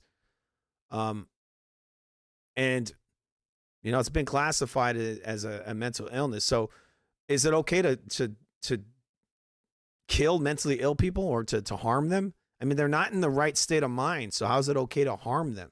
And that's what these doctors are doing. But I just bring this up because our government was pushing this stuff, right? Joe Biden. But, sorry, guys, I go on a giant rant. Donald Trump goes over and he pushes these fucking props over. Like, this stuff was already settled. We knew they've known this for a long time, that this is a mental issue. So how are you going to come over there and normalize that shit? But we know at a base level that this is not right, that they shouldn't have had these guys in the women's sports. So for you give that to Donald Trump, he pushes the props over. He gets all this support, and then boom, he starts doing all this shit in Iran and doing that and doing this, and it gives him like a pass. But right now it's kind of over, right, guys? Now they're seeing what Trump truly is. And I think that really is part of the plan. Because as you guys saw in the video, they're not calling anybody that's not for this a neo-Nazi. And that has been the narrative for years now, is to claim that the right wing are neo-Nazis.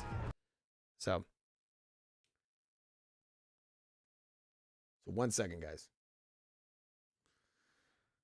You guys are fucking Nazis. You better support everything Trump wants to do. If he wants to go blow up Afghanistan or some Muslims, blow up Gaza or anything, if you're not for that, the murder of children, women and children and innocent people, then you're a fucking Nazi, you evil person. You evil bastard.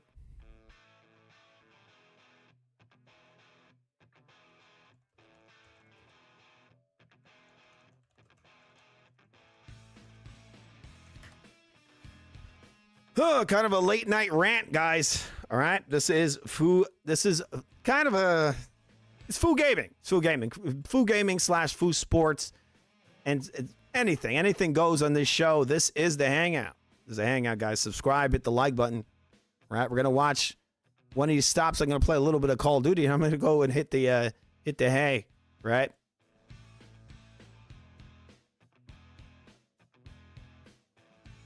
Got a video here of a woman who was stopped at a cemetery. Kind of weird. I like to watch these cop videos from time to time and analyze them. A lot of people, they like to pretend that these cops are always wrong. When actually, when you go look at the numbers, the statistics, on average, they're usually correct in what they're doing. This to me looks kind of fake watching this video. Let's see this. Let's see if judge for yourself.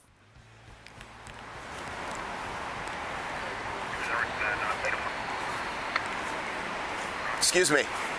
We got a call about trespassing. I'm sorry? Trespassing. Private property. You're not supposed to be here. Oh, wait, what are you saying, Quags? What's he yelling about now? What, Alex Jones or me? At a cemetery? Correct. This is private property. This is public property. It's private property. It's public property. It's private property, and you're trespassing. Where did those come from? The store? Do you have a receipt? Receipt for what? The flowers? Correct. Why do I need to show you a receipt? It's common practice when you purchase something, they give you proof of purchase. Yeah, but it's also common practice that after you get the receipt, I can throw it away. Why would you throw out a receipt? Why would I need it if I'm bringing it to a grave? So those are stolen. You stole the flowers and you're trespassing. That's not what? This is, first of all, this is public property. This is not public property. This is private property. It's public property. Second of all, these are flowers that I buy and I threw away the receipt. I mean, I just gotta be honest. This shit looks fake to me. And I know you could read into it. She said, I bring flowers to my, and then she stopped. Why would she stop? She should just say, this is my grandmother. She could have said, this is my whatever. But watching this when I saw a little, I'm like, is this real? Need them. This is clickbait. Flowers. You're on private property. Ma'am, have you taken any narcotics or alcohol today? Excuse me? You're acting very erratic. It seems like you're not making sense of what's reality and what's not.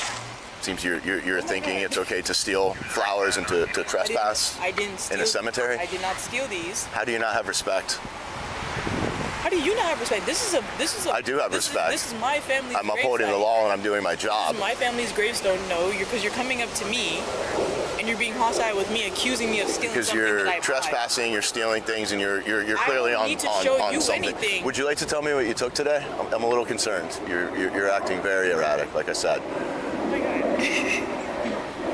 Okay, thank you for that. I'm just gonna put these right here and then I'll leave because clearly. Well, they're already there. You already put them. No, because clearly it must be an issue for you for me to put flowers. So again, back to not being in reality. You've already put them there. You think you paid for them when you stole them, and you think you can be here when you can't because you're trespassing. And you're sitting here. This is your grandfather's grave. There's two headstones here. There's two people here. Okay, and what is it?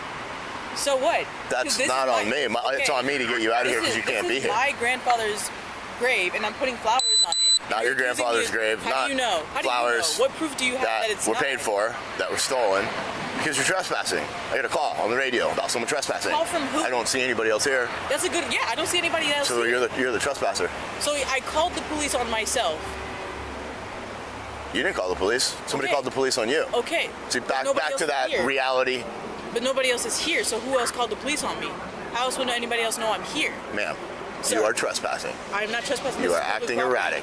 People see you and they get concerned. Okay. So they call the police. Okay. And you're accusing me of being on drugs. I didn't accuse you of anything. I just said you were acting erratic. And you said I'm clear. So clearly you are. You said, what did I take? That's accusing I said, ma'am, you're acting very erratic. I'm curious what you've currently consumed. So that's accusing me of something. You're a cop. How do you not know that? That is a question. If you weren't on, I would like him to ask her actual questions. He's just like, you stole this. You're on property. This is like, you're not supposed to be here. You're trespassing. I mean, I'd like to see him ask her name, see the tombstone, if that has her family name on it. Like, he said she stole the flowers. Where did he steal the flowers from? Like, there's not a lot of information in this video. It's just like people going back and forth with nonsense, you know? Taking offense to it. Asking if you're on alcohol isn't accusing you. Asking if you're taking drugs isn't accusing you. You accuse me of stealing flowers. Ma'am, the gaslighting is going to stop now. Well, I would like her to ask, like, how do you know I stole these flowers? If she's going to ask him any question, how do you know I stole these flowers? Okay. As if you never done a receipt before. At this point, you're just trying to escalate the situation, and I don't appreciate it. I don't appreciate you stealing. I don't appreciate you trespassing. This is what makes me think some of these videos are fake. Like, I don't appreciate you doing this. I don't even think cops really talk like this. This doesn't sound real. It doesn't. It really doesn't. It sounds like some bullshit made for the internet. Like, the normal question would be, how do you know I stole these flowers? Like, where do you get this from? I appreciate the fact that you think it's okay to take drugs and hang out here like this is your playground. This isn't a playground. This is a holy place for sacred people. I'm sorry that you don't have that in your life, but it's not okay. Wow. Yeah. Okay. And I'm sorry you feel the need to come and disrupt the peace of random people that you don't know. if random people that I don't know would follow the law, I wouldn't have to do any of this. Well, clearly what you're doing is not legal because you're coming up. This doesn't seem real. This is my job. And you're not very good at If it. you were doing what you were supposed to be doing, I wouldn't have to be here. Which is what? What am I supposed Not to do? trespassing, not stealing flowers, and not taking trespassing on narcotics. Public property. This isn't public property. This is. What do you mean the dude is done? What, the cop? None of it makes any sense. This whole video. He's like, if he was being honest, like, look, if I was a cop, I would have said, yeah, lady, I saw you take the flowers off that grave over there. You know? Or they caught you on camera at the local, whatever, I don't know, CVS, steal those flowers. There's no information here. It's just, you stolen flowers. You're on narcotics. Like, how does he know she's on narcotics? And how does he know those flowers are stolen? Like, if she really stole those flowers and he told her, I saw you, right? I saw you do that. And I see the fucking drugs or whatever, or you got glassy eyes or whatever. Then maybe she'd be like, oh, you caught me. But he's not laying anything out. It just sounds like blank assumptions. Private property. Right. Okay. Well. I'll tell you what, ma'am. I'm going to go find some friends right now that are going to be able to help you, okay? Okay. All right, because you may need help too. Going to be a nice room. Have a good day. Pads. Have a great day. And a really nice white jacket that they're going to put. Hey, look, it just the video just doesn't seem real. Thank you. Right. Thank you. I don't even know, like, where did this come from? I think it's a fake video. That's why I noticed when I saw him come up to her, I automatically thought, is this shit just made for the internet? Like, he's just standing there. Like, this shit seems like perfectly framed. The video starts right as she's putting the flowers down.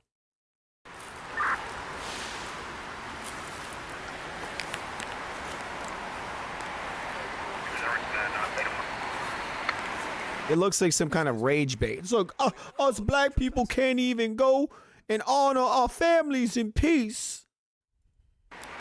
I'm sorry? Trespassing. Private property. You're not supposed to be here. At a cemetery? Correct. This is private property. This is public property. It's private property. It's public property. It's private property, and you're trespassing. Where did those come from? The store? So he just said, where did those come from? Receipt. And then he says, you have a receipt. And then he assumes that they're stolen. The flowers? Correct. Why do I need to show you a receipt? It's common practice when you purchase something, they give you proof. That's not true. I throw receipts out all the time. Many times they actually don't even ask for the receipt. They say, do you want the receipt? They usually ask you, and I say, no, I don't need it. Also, you know, if you buy it with a card, you know, what's crazy is that, obviously, look, if she came into private property and she's not supposed to be there, she's not supposed to be there. He could have just told her to leave, okay? If she refuses, then you could arrest her. Or you can give her a fine possibly or whatever. But him to come over there and just assume she stole those flowers, like, it's just an assumption. So if she bought these with a card, which would be, in a way, like, really, you should. Look, if you're buying something with cash, you definitely should get a receipt. You should keep your receipts. But if you're buying something with a card, with a debit card, you already got a receipt. It's already there. The purchase is being processed, and it is in there. So that alone, if she bought this, hopefully she bought this with a card, with a debit card. And then she could go in, and they show this video. She can go and say, look at this. This guy's over here accusing me of stealing. He's harassing me. He's accusing me of stealing, and I have the receipt right here on my card. That right there should be a lawsuit. I mean, you know, you can't just come up to people and assume they stole shit, right? Now, also, if those are actually her family members, then that's another problem. Now, obviously, if she's not supposed to be in there, then he just asked her to leave. But if those are really her family members, he's just assuming, oh, these aren't your family. I mean, in a way, it could be considered kind of harassment. But again, if she's not supposed to be there, she's not supposed to be there. If it's private property. So she might have entered illegally. Maybe she climbed the fence or something. Maybe that's what it is. But I tend to believe that the video might be fake. It just seems that way. It just feels that way. Feels like coming like rage bait. That's what it is. Yeah. Evil white racist cop. Like you see the white hand, right? It's also common practice that after you get the receipt, I can throw it away. Why would you throw out a receipt? Why would I need it if I'm bringing it to my... Why would you throw out a receipt? Who the fuck doesn't throw out receipts? You're going to tell me I'm going to go buy some chewing gum from the store and keep the receipt? Come on. That's not realistic. Everybody throws out receipts, unless I'm weird. Stolen. You stole the flowers and you're trespassing. That's not... You stole the flowers and you're trespassing. First of all, this is public property. This is not public property. This is private property. It's public property. Second of all, these are flowers that I buy and I threw away the receipt. I didn't need them. Okay, so you stole the flowers. Right, so I'm done with this. Look, even if she threw out the receipt, that's it. There's no proof that she stole the flowers. There's none. But it's fucking clickbait, people. It has to be. I mean, a cop can't be this dumb, right? He just comes up to this random woman. Okay, this is private property, and you stole those flowers. It's like, what proof do you have, prick? Oh, wow, you're black. And she's all like, you cooking? I'm kidding. Moment a loving mother is pulled over by the police. What she doesn't know is that just a few hours earlier, her vehicle was used to carry out a gruesome murder. Driver, show us your hand! Step out of the car! Show us your hand! Show us your hands! Who else is in the car with you? Just you? Can you step back here for me? I was going to get my lottery. Why are you guys kissing the guy? There's going to be some officers here to talk Twisted Metal, people. Twisted Metal. Why you guys... Not a fan of David Jaffe anymore, but I did like Twisted Metal as a child. I'm representing Twisted Metal. This is for David Jaffe. For many reasons, I got to give you that, David. Pull the gun on me is bull... Ma'am, you're going to stay here, okay? I didn't do anything wrong! Melissa, can I come talk to you over here real quick? Melissa, you are in a horrible spot right now because your son has put you in the middle of a big mess. All right? What are you looking for in my car? I'm just looking. All right, 1 second, guys. We're doing some cop watching right now. Give me 1 second. I'll tell you the name of this video if you guys want to watch it later because I'm not sure I'm going to watch the whole thing. It is getting really late. All right. All right, so it says loving mom can't believe that her son is a killer. All right, so I'm guessing they find out that her son kills people. I don't know if he's a serial killer or, maybe it's a hit and run. I have no idea. I've never seen this video. Open the doors. You can look all through my car. I don't have anything. It's just my work stuff. You know what? I'm going to open the doors and you can... Hey, Melissa. It's really irritating the hell out of me. Melissa. Because if you're going to look in my car, I'll open the doors. You can look in through my whole car. Would you mind keeping talking to me while he's just looking around? And I'm not even saying that he's going to go in your car, but you're okay if he does? I don't have anything in there for him to... Yeah. Exactly. Oh. That looks like vomit. See this right here? Right under the phone. What is it? Oh, the blood? Yep. There's blood in the front seat, so she got this car from him somehow. You know what? I'm not going to answer any more of your questions because Unfortunately, you can't get back in your car right now. All right? So you can stay here and talk with me if you'd like. Sorry, guys. I could not do the Tim Pool thing anymore. It's just too damn hot for it. So I'm going to go back to my funny bandana look. I was trying to go for a Tim Pool thing. It just looks like there's some blood in the center console. Just making sure you don't need any medical attention or anything like that. Where's there blood in the car? Does your kid kills people, supposedly? I just want to look at it. I want to look at it. Right by the phone. By my phone? Whoever phone that is in the middle. That's my phone. Oh, that might be my lipstick. Our concerns that it's... My lipstick. I don't think it's blood. I know it's not blood. I don't know that it's not blood. Okay. Step over here and talk with me, okay? I'm gonna let you know what's going on. You can't tow my car. I gotta go to work. You'll find out if you let me talk to you. Let's go back over here so you can... No, I need to get my work stuff out of there. For my car, I need to get my purse. I don't know what you are out here. I honestly don't. I really swear to God, I don't have any idea. I don't. I'm telling you the honest truth. All right. All right. So I'm going to skip ahead just a little bit to see what happens here. free. All right, 1 second, guys. Melissa's car and phone were seized, and she was finally allowed to leave. But since she was stuck in the middle of nowhere without a car, the deputies offered to transport her wherever she needed to go. If you can get her wherever is most convenient for her. I could drop you at a hotel if you don't got family. Are you comfortable with one of the hotels? I guess so. Okay. Before we get in the car, before they really get rolling on that thing, is Jeff going to pop out behind the door and try to stab one of us? No. While this conversation took place, dispatch managed to ping Jeff's phone to Melissa's house. Officers quickly headed to the home and surrounded it, and were now demanding whoever was inside to evacuate. Please come to the front door with your hands in the air. Within minutes, Jeff's sister Jasmine and her boyfriend Zach exited the residence. Jasmine? Jeff? Who's with you, Zach? Jeff? Keep walking out. Come with me. There we go. You're gonna get patted down. Okay, you get patted down. Can you just put your hands on top of the truck hood? Zach, right? Okay. After making sure that they didn't have any weapons on them, one of the detectives pulled Jasmine to the side to speak with her first. Jeff and Taylor kind of got into it earlier today. Have you talked to him or seen him today? So he called to be like, You'll go.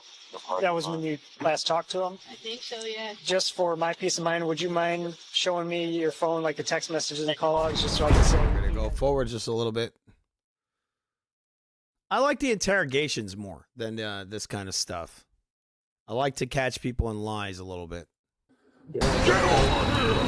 Yes, just pay my bond, my bail. Call some lawyers. Well, you're genuinely insane, so it might be right on that. Yeah. All right. We're going to get rocking. Have you good lawyers? Jeff, I'm so glad you're sitting here talking to me. Oh my gosh, man. You have no idea. Yeah. The officers were being especially nice to Jeff in order to gain his trust and ultimately elicit a confession. He was transported to the Kalamazoo headquarters to be interviewed by the detectives. Well, Jeff, we obviously brought you down here so we could sit down like men. This is an opportunity for you to give us your side of the story about what happened here today. Jeff told the officers about his day leading up to the standoff in the attic, but he didn't mention Taylor or his mom's vehicle at all. What car did you drive when you drove to your parents' house today? What car was that you brought there? I used Zach and Jasmine's car. The one that was in the driveway? Yeah. Is there any chance that maybe you were in your mom's car? No. Are you sure? Mm-hmm. You think, who was in your mom's car today then? My mom? Yeah. She had to run some errands. The dude looks like he's like 38 going on 15. The dude that doesn't look like a young guy. Well, would it surprise you if I told you that car was in Kalamazoo this afternoon? Your mom's was? Yeah, she's probably in Kalamazoo. But she said she wasn't in Kalamazoo. Mm-hmm. So we've been working since this evening, since this incident happened. Mm-hmm. And we can track exactly where you've been. We know that you didn't take your sister's little gray car. Obviously, we didn't just show up at your house randomly today, right? We know that you were in your mom's 2019 GMC Terrain. Well, they got him. I mean, what people don't get is like, bro, they've got so many cameras nowadays, all these traffic cameras and all that. They got your ass. I mean, you might as well just tell them like, you might as well just tell them I did it. That's it. I mean, the most he could do is say I wasn't in the car, I didn't drive it. But it's unlikely because even those cameras on those the lights and all that, they're gonna see through that glass and they're gonna see you in there. You were over on Cork Street with Taylor. Your mom's car was right here at Cork and Old Cork. I don't remember that. You don't remember any of that? No. Okay. Upon seeing the surveillance screenshots of his mom's SUV, they have the right to surveil you. So when you're out there, they can actually look into your car. It's not just the license plate that they see, because people don't know this. A lot of people don't. They have certain cameras that actually sees your license plate, and it reads your license plate. It knows everything about your car. And so not only is it doing that, but it knows your car, knows for a fact that's your car, and then it looks in the window and it sees there you are. And it can read that by the shape of your face, by your eyes, right? It knows your eyes, right? That's another thing. It can identify you with multiple different ways. The crime scene, Jeff suddenly closed himself off. I like to speak to my lawyers. Okay. That's all right with you guys? It's absolutely fine. Yep. Okay. That's your right, man. So what's next? What's next? Yep. Well, you're gonna go to jail, Mm-hmm. and then this case will go before the prosecutor's office, Mm-hmm. and they'll decide what the appropriate charge is. Okay. Okay. The next day, Jeff attended court via webcam through the peephole of his cell, where he was formally charged with Taylor's murder. It is alleged that on or about May 20th, 2023, in Kalamazoo County, state of Michigan, that you did murder Taylor Dragovich. This crime is a felony. It is punishable by life in prison. Do you understand the maximum possible penalty? Yes, I do. In the subsequent investigation following Jeff's arrest, investigators found a GPS tracker on the bottom of Taylor's car. A fingerprint on this tracker was analyzed and confirmed that it belonged to Jeff. They also tested the red substance in Melissa. He looks like a tranny. He looks like a male. He looks like a female to male, and he probably is. Like he just looked like a woman that took a bunch of hormones. SUV and determined that it was in fact Taylor's blood. Her blood was also on Jeff's knife and all over his clothes. The police were never able to prove that Melissa knew what Jeff had used her vehicle for, so she never received any charges. In December of 2024, a year and a half after Taylor's death, Jeff pled guilty to second-degree murder. How do you wish to not? That's a really Asian mustache, guys. He got like perfect Asian Shidoshi mustache. No offense, Asians, but is this guy Asian? Like he just looks like Shidoshi, like a Shidoshi, doesn't he? Lead to a charge of murder in the second degree. Oh, my Daniel-san. Guilty. Are you pleading guilty because you are in fact guilty? Oh, they call this second degree? Following this court hearing, local news questioned Cindy about how she felt about Jeff's horrific actions. It's very hard. It makes me sick. I guess the best word is betrayal, because while he was never my favorite person in the world, Taylor chose him, so we accepted him into our family. We've been living a nightmare, so at least in January. So he murdered her. Part of the nightmare behind us. I'd like to know the reason behind it. Just focus on healing and move. Damn, like that girl went out with that guy? Yeah, what? Why? Because he had a good personality? Like I know she would want us to do. In January of 2025, Jeff's sentencing hearing took place. Cindy and Morgan Dragovich had a lot to say during their impact statements. You are a piece of garbage. And because of what you I don't like to make fun, but that sounded really funny. You're a piece of garbage. Sorry, man. I'm sorry for your loss. to my sister, I can't trust people anymore. That's messed up. I have to see a therapist, so I don't have to walk around feeling like a failure. See, that's where you messed up. You should go to a priest, not a therapist. Because I couldn't. I think a priest would be better. From you, you were nothing but a scumbag. You don't just. He'll never get over this. You know that, right? Obviously, I mean, it is his sister. But a therapist is not going to really help you with this. The way I see it is that priests are the first therapists. That's where you should go. Because they're gonna allow you to actually heal from this. The therapist will not.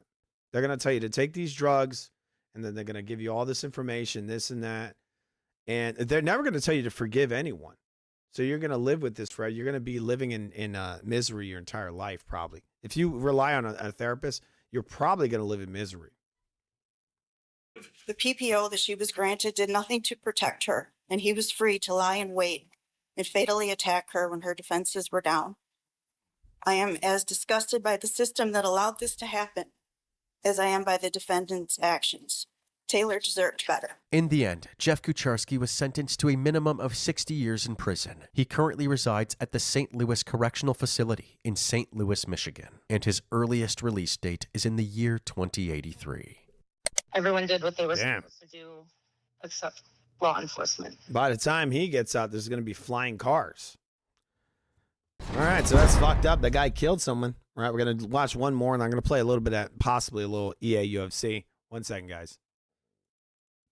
You're watching the Hangout live on the Real Food TV. All right. We got a Venmo, guys. If you want to support the Real Food TV, all the programming we do here. All right, there it is. Hit that like button. Supposedly it helps the channel. All right, so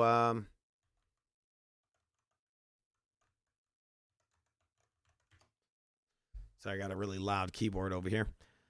Right. Looking for some stuff. Just doing it live, guys. Just doing it live. We're not going to watch a full video because a lot of these videos are very long. These are actual real police interrogations I'm looking at. I'm looking for ones that aren't so long because there's some really big videos here. All right. Just going around the web right now. All right. So you got one here that's listed as the most disturbing interrogation. I actually have a video I'm going to be talking about on the Futv Sports possibly tomorrow. Shakur Stevenson talking trash about Conor Benn, which is just hilarious, right? Because you're talking about Shakur Stevenson, a guy who has some of the worst performances in boxing history, literally running around and tapping guys. Some of these fights, he doesn't even throw punches. He fought this guy, De Los Santos. He's just running around the ring like, ba-doink! And he run, just running the whole damn time. And he has a nerve to go, like, look, even though Conor Benn kind of struggled with, what's his name again? Whatever, Gray.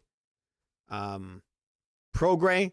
Even though he struggled with Pro Gray a little bit, he still had a more exciting fight than any Shakur fight, right? He's busting the guy up, right? He got some cuts from headbutts, but it's definitely a more dominant performance than any Shakur Stevenson fight. Anyway, with that said, we got another video here. Detectives. Did you kill or participate, or do you have change my hat knowledge? Zero, Jason. Absolutely none. I don't want to be nowhere near it. Nothing involved with it. Nothing. I know nothing about it. The detective didn't challenge him. Instead, he asked something far more strategic.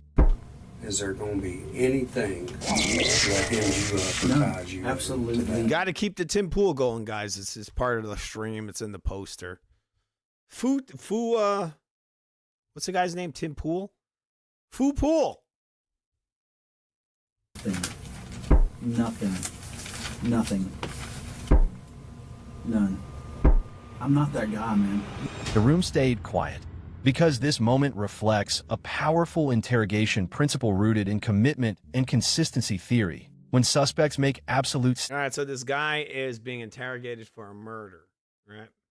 statements, nothing, none, absolutely not, they psychologically lock themselves into a position. Every piece of evidence investigators We're going to skip ahead. We don't need to see this. We're going to be judging this for ourselves. circles and shared a professional bond. At some point during the day, Wright handed over $34,000 she had previously entrusted to MacArthur during her divorce proceedings. It was supposed to be a simple exchange between friends. But as evening approached, something felt wrong. Wright suddenly stopped responding to calls and messages. Her girlfriend tried repeatedly to reach her. Hours passed. Even Wright's young son couldn't contact his mother. What began as concerns slowly turned into fear. Can't see too much of this stuff because this is their material. This isn't the police material. We want to watch the interrogation, which for sure is public domain. These guys don't own the rights to this. Because you leave? I had a use of force incident, and the sheriff didn't see eye to eye. Everybody else backed me up. But, Really? Yeah, the sheriff. Yeah, Somebody died? No, I just was coming into jail, and I had a guy resisting me. He basically I had him under his arm. He tenses up on me and just kind of turns at me, and then I take him down and had to have some busted his head and had to have some stitches. And FDLE backed me up. I mean, everybody, but the sheriff just didn't. Jesus, dude. Yeah, that's it, dude. I didn't think they give a shit about that. I had an exemplary career. Nobody ever complained. Just the sheriff had a problem with it. And Did he have something else against him? no, he just really no law enforcement experience. You know, he just shit he don't know. You know. What is his background? Air Force. He was never a cop. No, and I mean I appreciate what he did in the Air Force. You know, anybody in the military, but he's never been a cop ever. Never. Well, how can you be in the sheriff if you've never Anybody can run. Well, I understand. You look at his hands, you could tell he's nervous, right? His body language is nervous. Now, he's not standoffish. Usually when you see that, people have their hands crossed. But he's got definitely, like, you see way he's fiddling with his hands like that. It's like, that's very nervous energy. he's a nice guy. Is he? Yeah. He's always been nice to all of us. What's he? What did he do in the airplane? Obviously, you can see the difference in the body language. You look at the guy in the blue suit. Look at his hands. He's very relaxed, comfortable. Before asking any substantive questions, the detective allows Andrew MacArthur to talk casually about unrelated topics, his career, the sheriff, and past incidents. This technique is designed to establish a behavioral baseline, allowing investigators to observe the suspect's natural speech patterns, tone, body language, and pacing when he is not under pressure. So yeah, that's why I was looking at the body language. It's not, you could tell he's very nervous. Once questioning begins, any deviations from this baseline. All right, well, I appreciate you coming in here. Obviously, you know what this is all about. Another thing they do is they pull away. Like right now, this guy's arched forward. So we'll see what happens when they start asking him questions that that is kind of like upsetting him. You know, we're trying to get you in and out as quick as we can. I know you got things to do. I know you've got things to do. Yeah, I actually have to be in court at 1:30. But if You see how relaxed he got when when she gave him an out. That's kind of funny to see that. She's like, we're going to ask you a couple of questions because it makes him think that he's not under suspicion. You'll see how relaxed he gets when she says this. All right, well, I appreciate you coming in here. Obviously, you know. So now you see him arch forward. He's very focused. He's got his hands pressed together tight. What this is all about. And she's going to say, watch what she says. You know, we're trying to get you in and out as quick as we can. Trying to get you in and out as quick as we can. And watch how his body language changes. I know you got things to do. I know you've got things to do. I know you got things to do. We got things to do. I have to be in court at Now his body completely changes. His body language totally changes. He's all relaxed because he thinks he's got an out. The way she painted that. You can see it right away. That in a way proves guilt. Because he has all that tension. Oh, they know. And then she says that, and he just snaps just like that. His body language completely changes when she said that. Get past that. It's almost completely changed. Now he arched forward again, but it's way more relaxed. Well, just if I lose track of time, just let me know. And I know. Give me a little heads up. Okay. You know, we're gonna kind of go over just what all information you may have for us to help this situation No out. problem. Whatever you need. So I'm just gonna jump right on into it. Can you tell me how you came to know Taylor? Through working PI cases. Okay. And when was that you met her? I don't know. It's probably been over a year, maybe. She was working. She and I both were working with Greg Sievers. Mm-hmm. We worked some cases. That's bizarre body language too. Like the way who the fuck holds the leg of a table? Who does that? When you're sitting around, you just hold the leg of a table. I worked maybe a couple for her. Out of Pensacola here? Yeah. Okay. At the start of the formal interview, the detective adopts a calm and cooperative tone, assuring Andrew that they simply want to get you in and out as quick as we can. That's funny. Look, he actually acknowledges exactly what I acknowledged. And people think I don't know this stuff. Dude, I know this stuff for sure. This is why we have a show called Duping Delight.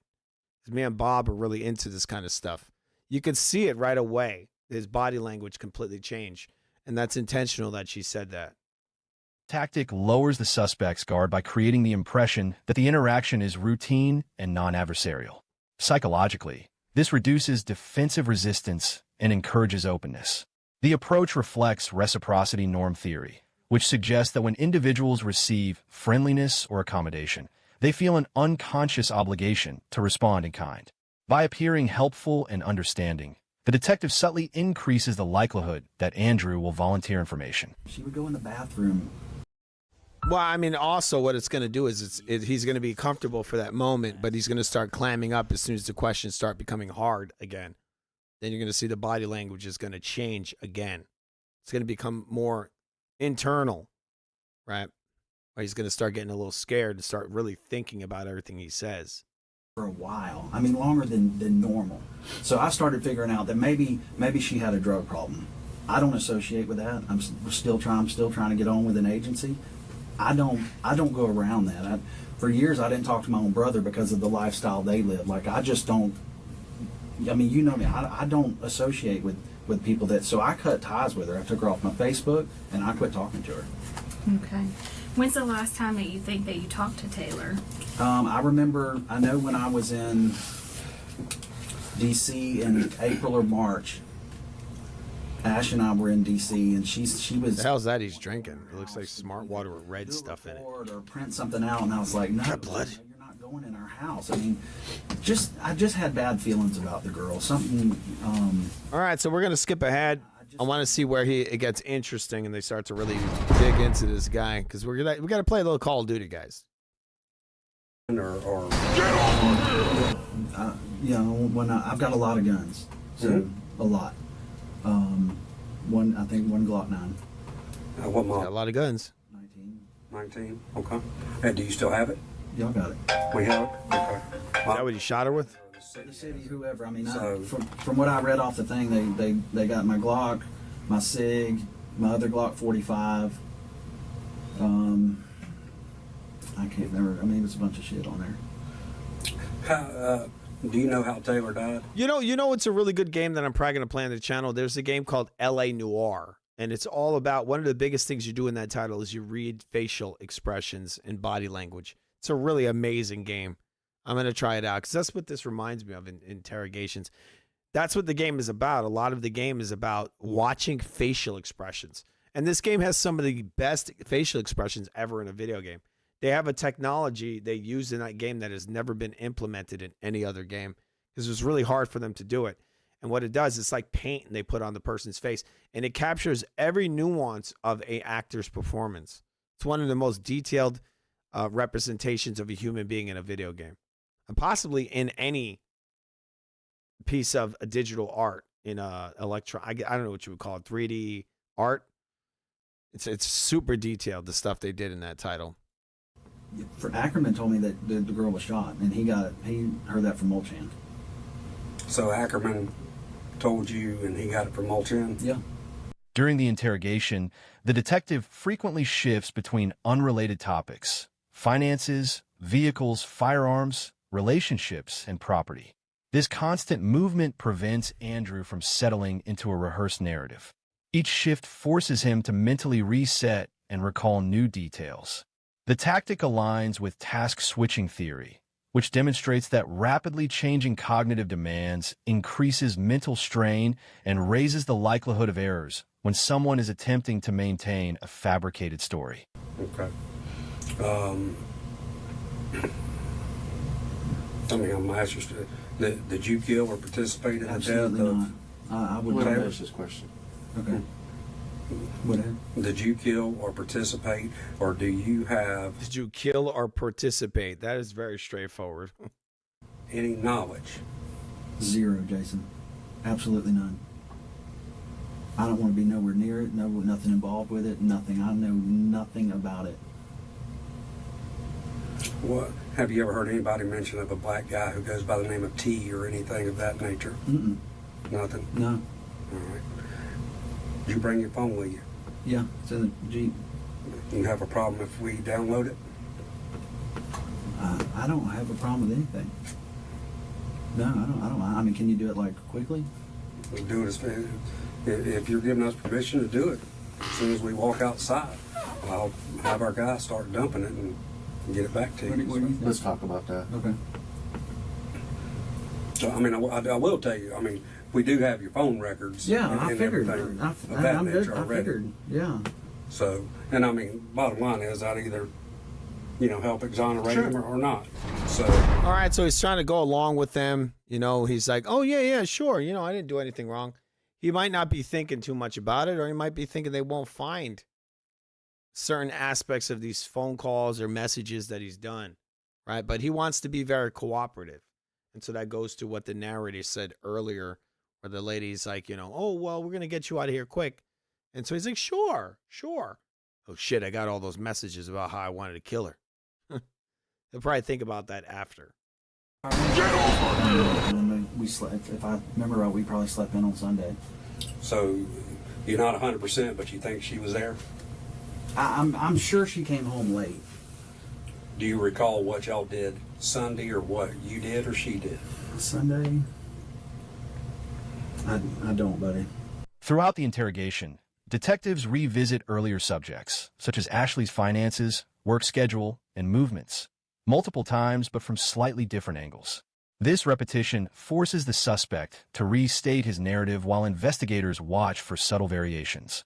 The method reflects schema theory, which suggests that individuals rely on mental frameworks to reconstruct past events. When someone is fabricating or guessing details, those frameworks can shift slightly with each retelling, producing inconsistencies. I think I spent one night. I spent Monday night, because we'd already paid for the hotel. And then Ash always got me a hotel if I needed one. If I was out of town trying to get a job or going to these tests or whatever.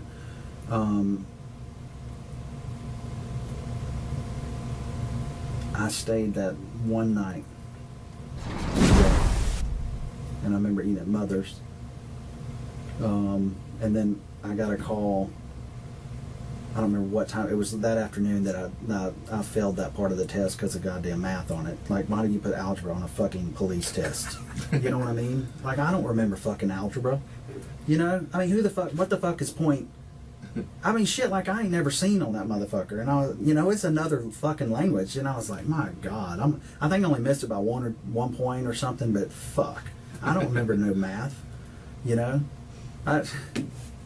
Man, I do good police work. I don't fuck with math. I mean, do y'all remember fucking algebra? I mean... Man, when my son and daughter, when they were probably in it's shit fifth like grade, I see now, or and they say, "I Savannah need brings help," I'd home, say, and I'm "Take like, that to your mama." Right, I don't know how to do that shit, but why do you need math in fucking police work? I don't, you know? Yeah. So I failed that test, and then I remember staying. I love New Orleans, absolutely fucking love it, and so I stayed that night.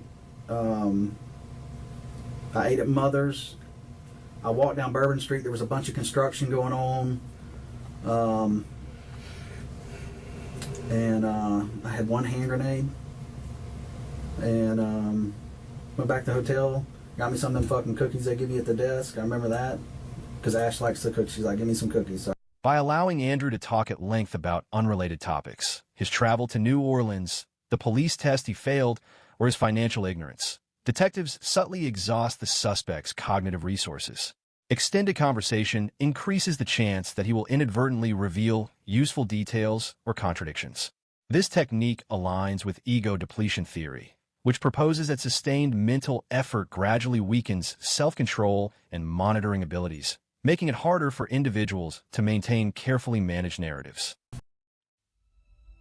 All right. So this guy's about to expose himself. No, did he? Alive. And your video cam. my video camera, which I got yesterday, and the SD cards that go with it. You know, I use that for work.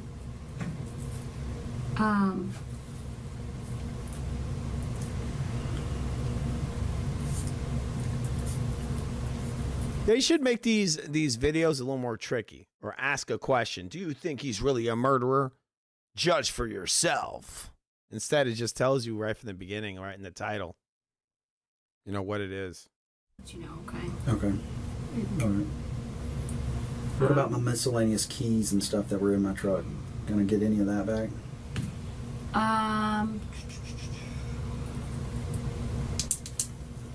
Were they on the keychain or was it Probably just laying in the in truck? my truck. Just laying in the truck. All right, so these videos are really long. Sorry, guys. Get that back to you. All right, I'm going to go ahead just slightly. I mean, this video is coming to its end. I just want to see this guy get caught in his lie. I think we're going to be doing more of those expert panel videos soon. Some guys, you know, some different people in the community. We'll go hang out with Never Sobers. Some of the guys, they like to do this kind of cop watching stuff. We're going to do some more of that on the channel. This is similar to that. In the interview politely, thanking Andrew for his cooperation and handling the phone consent form professionally. This closing tactic preserves rapport in case investigators need to speak with him again. It reflects relational framing theory, which emphasizes maintaining positive interpersonal dynamics during interactions. Ending the interview on respectful terms increases the likelihood that the suspect will remain cooperative in future investigative steps. Chapter 3, okay. Ashley Britt MacArthur, a former crime scene technician from Florida, was convicted in 2019 for the murder of private investigator and former police officer Taylor Wright. After a 4-day trial, the jury found her guilty of first-degree premeditated murder, concluding that she killed Wright to avoid returning $34,000 that Wright had entrusted to her during a divorce proceeding. The evidence presented at trial included financial records, surveillance footage showing MacArthur purchasing materials like concrete and potting soil, and testimony indicating she attempted to conceal the crime by burying Wright's body on her family's property. Following the guilty verdict, the judge imposed a mandatory sentence of life imprisonment, which in Florida carries a minimum of 25 years before eligibility. All right, sorry guys. There's actually, I think there's another part to this video. We didn't get to see the good, juicy parts of it.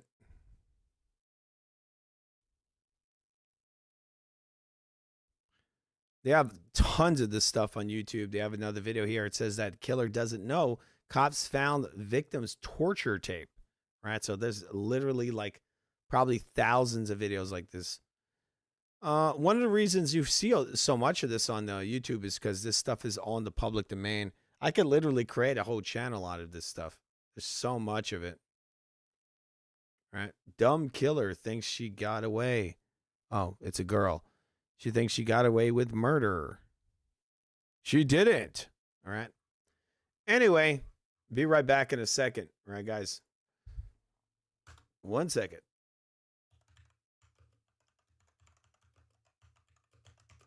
All right. We're going to look at a couple of videos. I'm going to be right back. Still staying up late 1 second. gaming solo? Super late night edition. The real Futv, guys. The Insomnia edition. All right, guys? Right.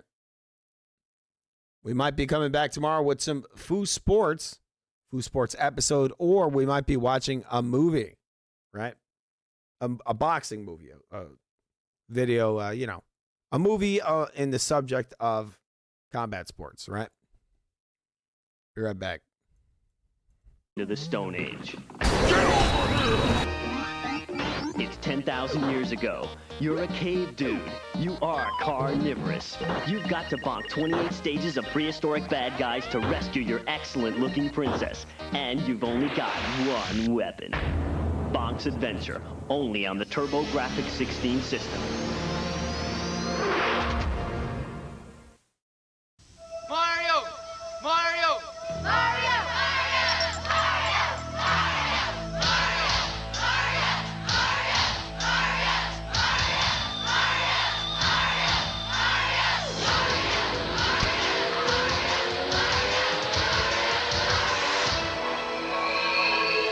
He's back.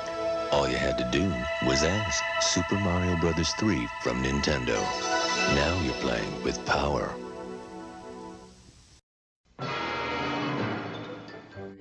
A new adventure is about to begin.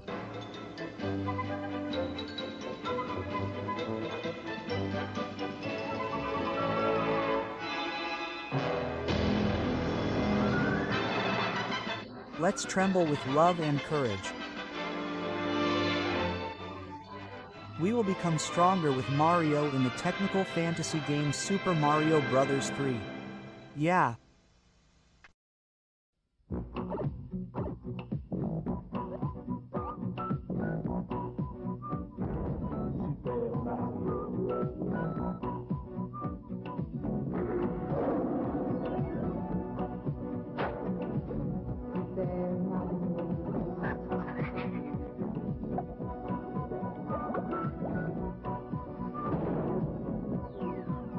Super Mario dans Super Mario 3 de Nintendo. Video Power will be right back. Tiger Lieutenant, let's put the plan into effect. Yes, sir. Ammunition check. I got 2 bullets.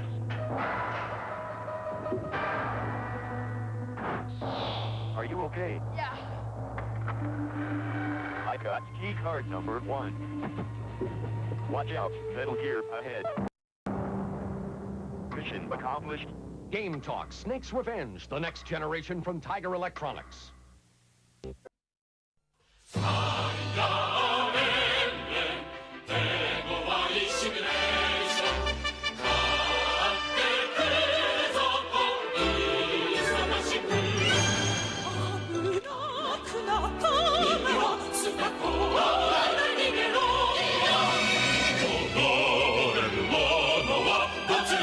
파미콘 롤플레잉 시뮬레이션 게임 파이어 엠블렘.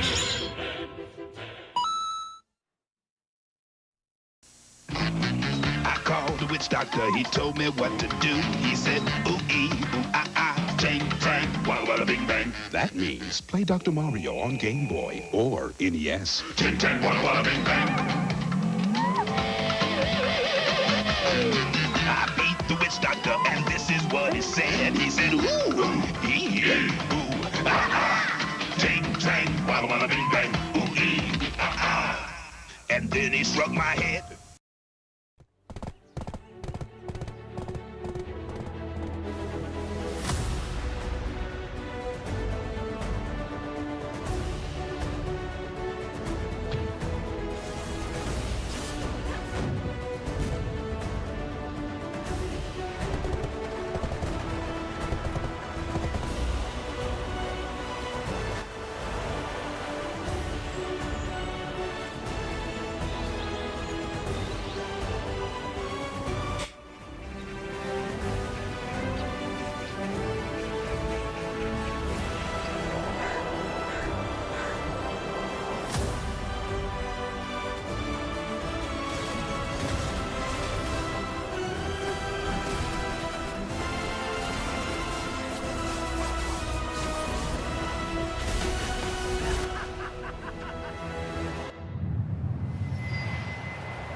Killer game from Nintendo. Dr. Mario. Wow. But it ain't what you think. You get to zap these viruses, and with 2 players, you can actually trash the other guy.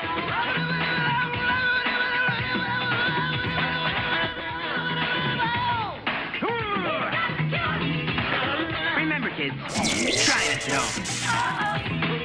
All right, guys. All right. There you go. Classic advertising. 今度は宇宙で決戦だ。ロックマン。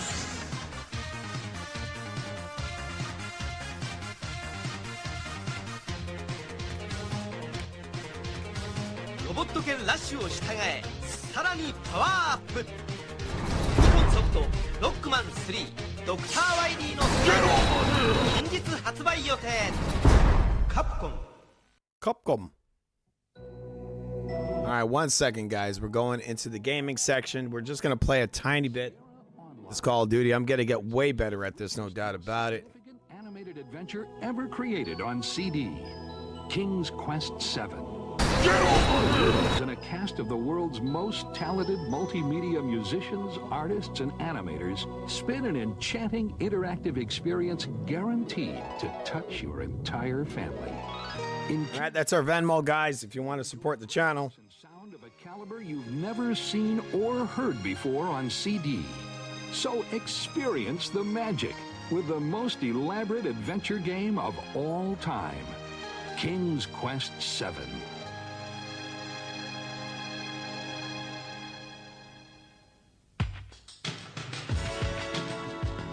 All right. So, here we go. We're going to play a little Call of Duty. We both use web browsers Second. every day. So why are you stuck using the lame ones? Oh, are you scared of change? Ooh. Well, I'll tell you what's scarier than change. Not using Opera as your chosen web browser. Opera takes literal seconds to set up. If you click the link right now, We're going to play a load of this Call of Duty. say goodbye to cloggy, intrusive plugins. Opera has the most useful features right at the get-go. Yeah, that's all fine and All right, here we go. All right, you're watching Fu Gaming Live. The real Futv late night, all right, guys? I'm going to change the controls real quick. I don't know if it's still set to the Elite controllers I had set up. All right. There you go. All right, so the first input one is set for Call of Duty, so we're good. We're good. Very hot today. Gotta take this damn jacket off. 1 second, guys.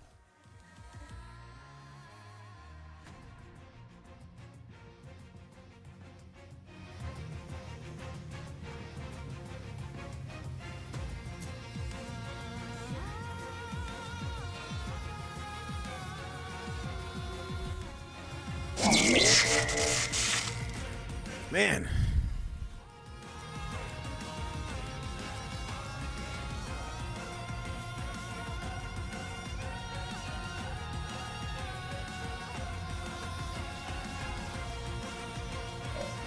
I have no idea what. Sorry, guys. Sorry. I don't know what the fuck I just did. This thing is screwing up. All right. So we're going to go back. Or hopefully the game starts now.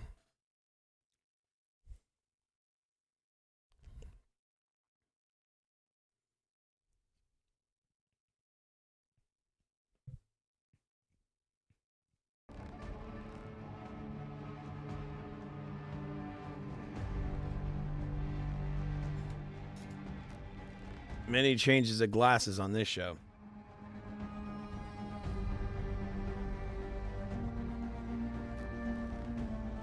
Is this shit gonna work? All right, let's turn this off and turn it back on. It's glitching the fuck out right now.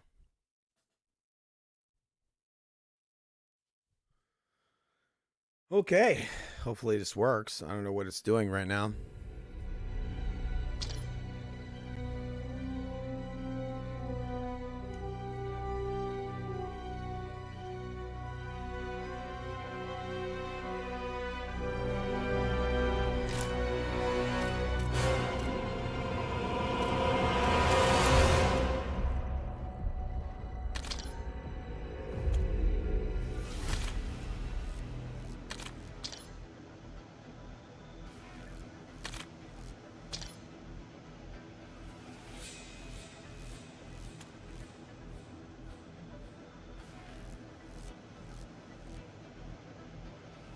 My hands are so jacked up, people. People don't know. Oop. All right, the game's about to start. Give me 1 second.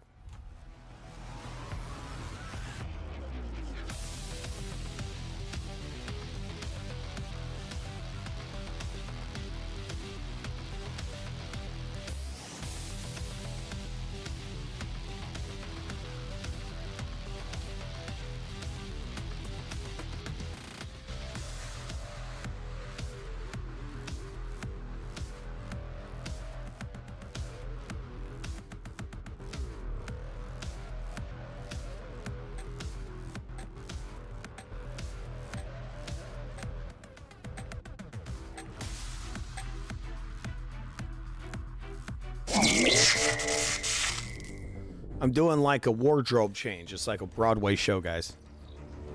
Every act, they change their outfit. Here we go. Let's do this.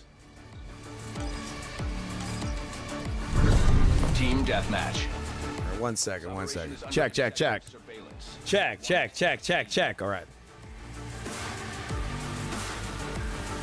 All right, 1 moment, guys.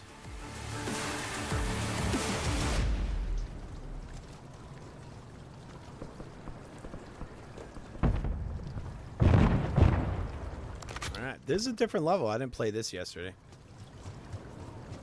Sort of like a level out of Halo. I know this.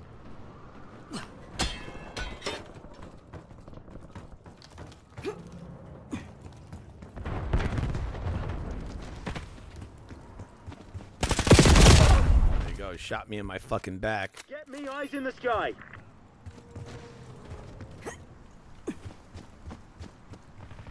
I think this is a level from Call of Duty 1.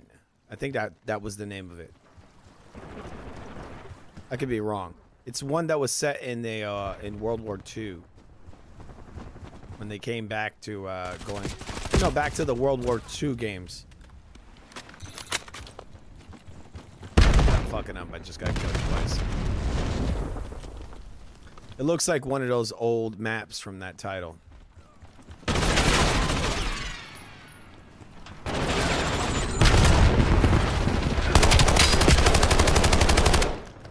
Lobbing frag. Enemy with Semtex. Sighted flashbang. Hey, flashbang me.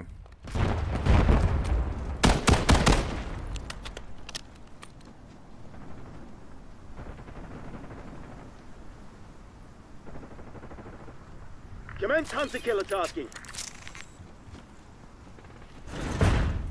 What? Wait a second. Sorry, guys. I fucking opened this game. I needed to have my OBS screen on my right side. I don't know why. I messed up a little. Give 1 second.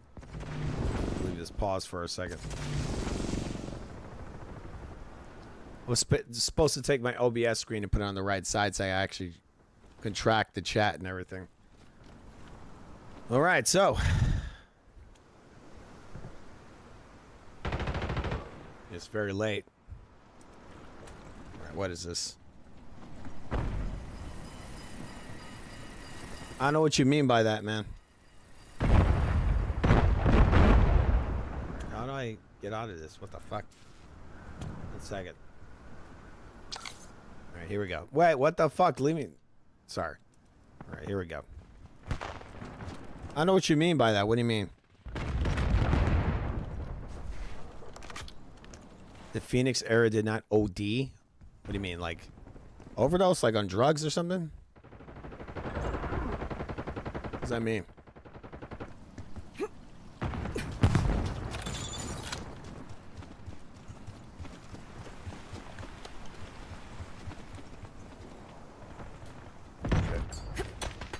Shit over here.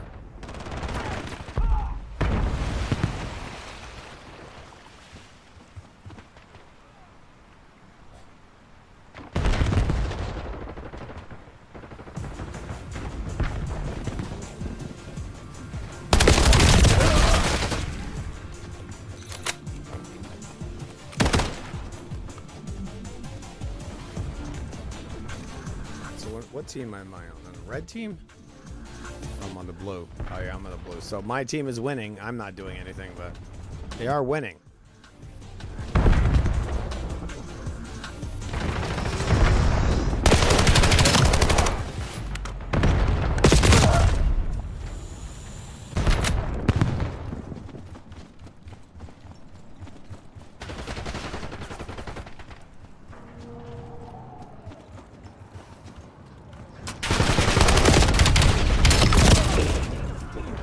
Still killed him. Logging UAV request.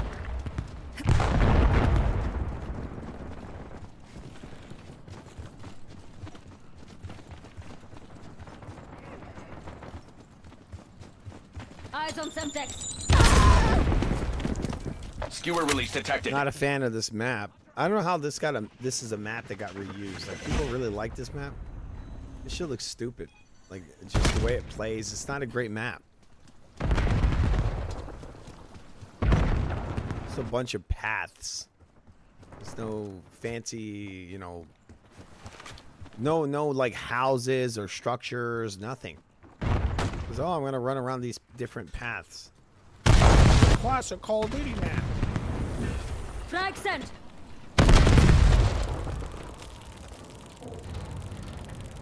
Tossing EMP.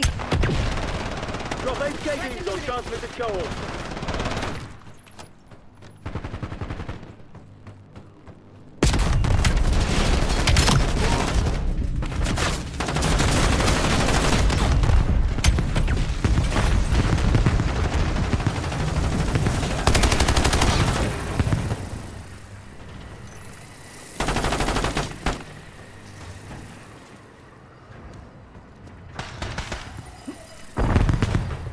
me, eyes in the sky.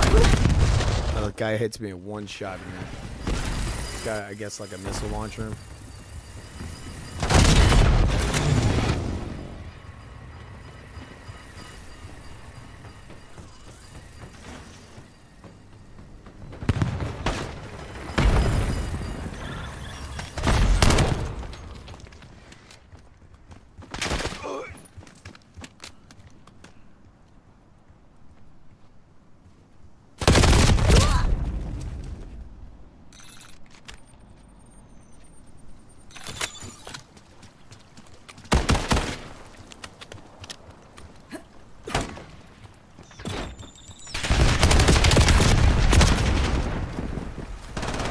These guns are garbage, these ones I have. I need to upgrade to better weapons. I was using this gun yesterday, I'm like, this is not a good gun.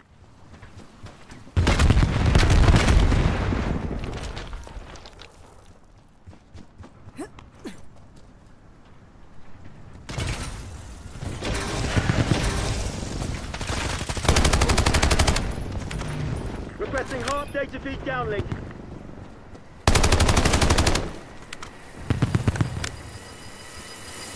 Crush them while they're on the defensive.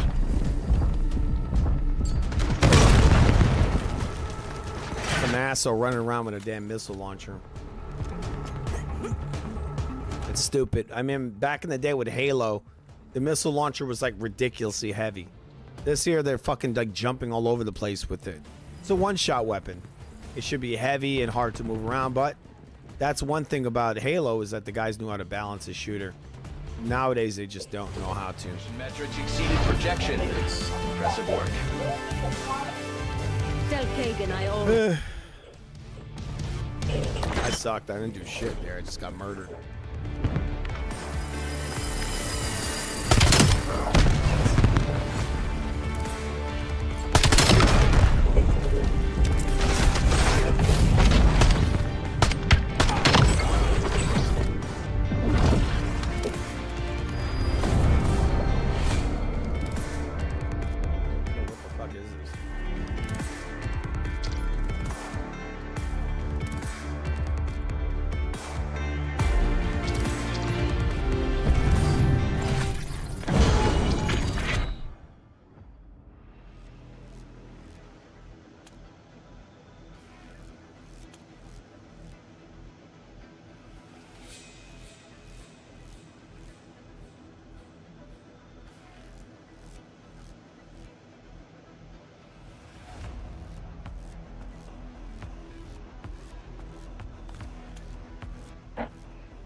Try like one more. Look at this lady in her forehead.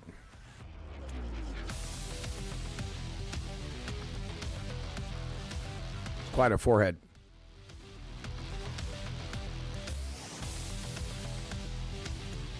Guy's got a bunch of metal stuff on his face. Yeah, it's the guy from the show Walking Dead.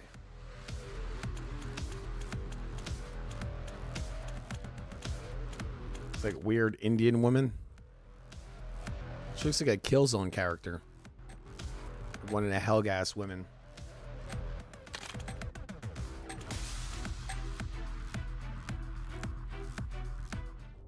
Wait, is this the same shitty level I just played?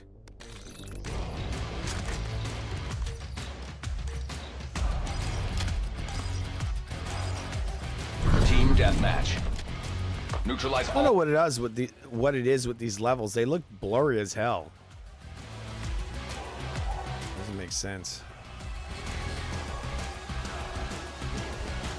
They just don't look right. The lead. Widen the gap. Maybe because I have my Xbox set to 120 frames, and so it's lowering all the settings to do 120 frames. Black Ops took the lead. Do not let them keep it.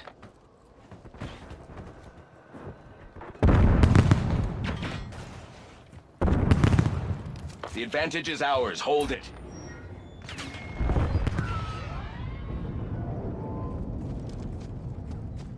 We are falling behind.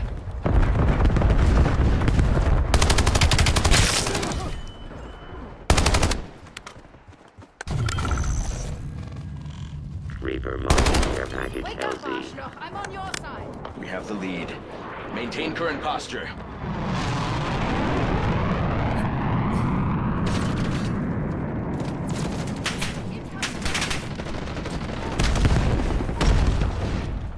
They have the lead. Take it back. UAV mission authorized. RCXD moving out.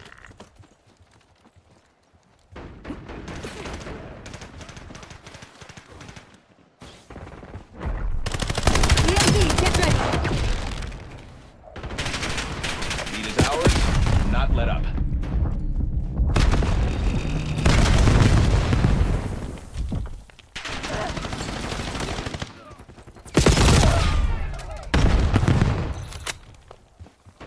Warning. Enemy grenade!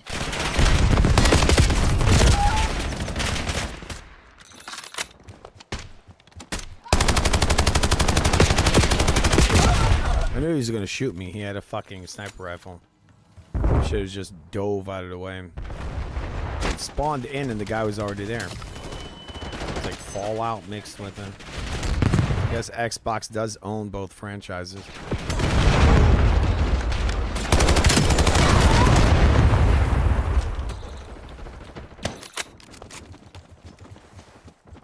Just realize that Xbox owns those franchises like Fallout and Doom and all that. So they could bring those characters into the Call of Duty world. Ordering skewer launch. Submitting care package request.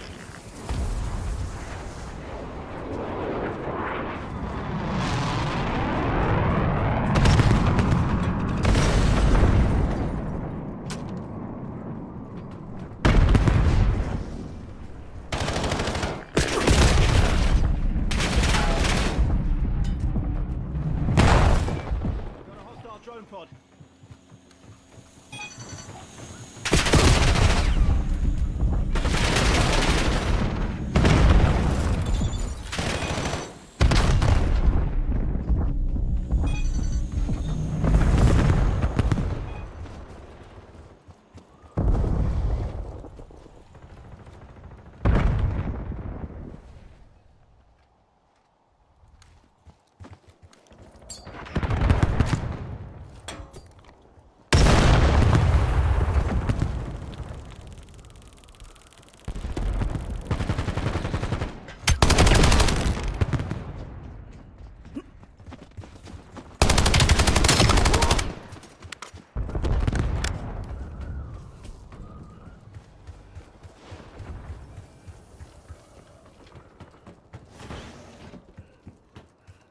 Hostile skewer inbound.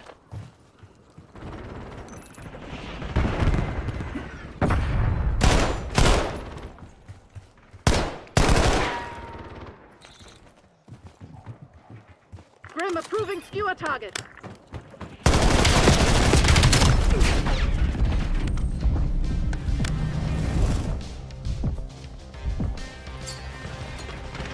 Reaper activating RCXD.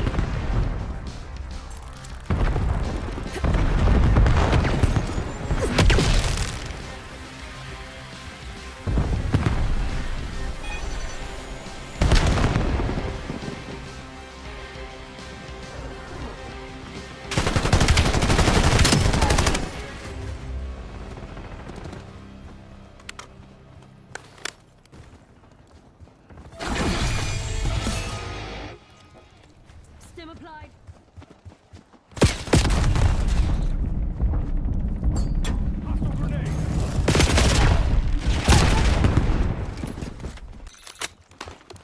RCXD maneuvering. Enemy care package detected overhead.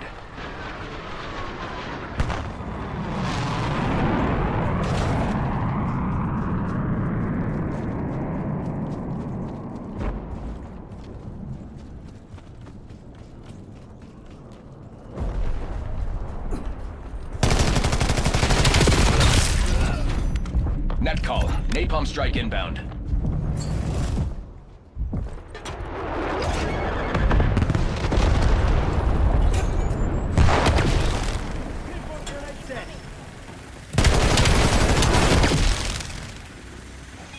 RCXD moving out.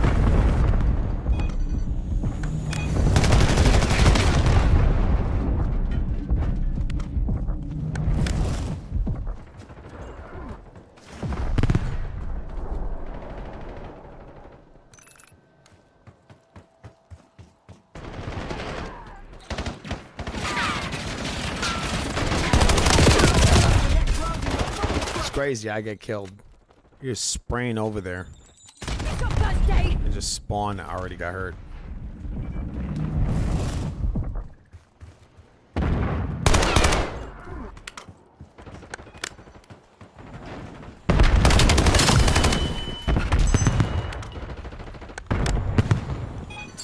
Grenade going out. Fucking guy just came out of nowhere. Reaper marking care package LZ. Authorizing skewer flight.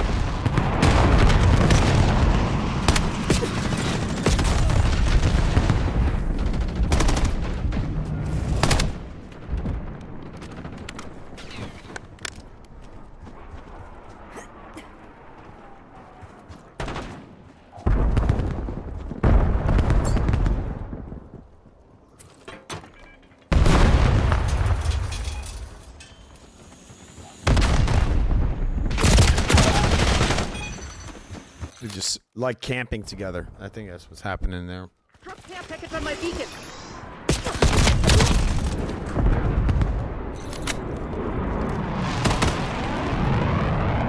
I have to experiment with more of the weapons.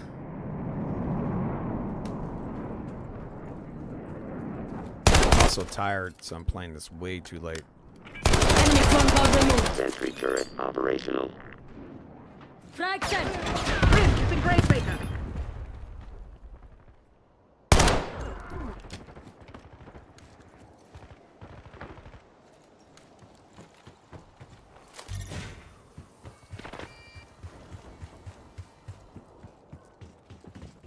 We have the enemy exactly where we want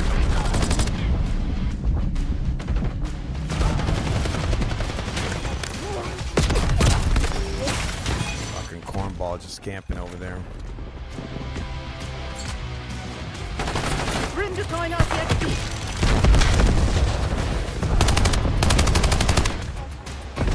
Skewer release detected.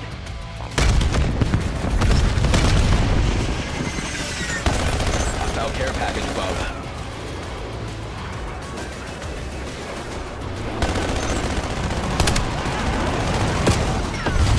Victory parameters met. All assets return to station. You're gonna do well. But it's super late. I'm gonna be getting out of here, guys.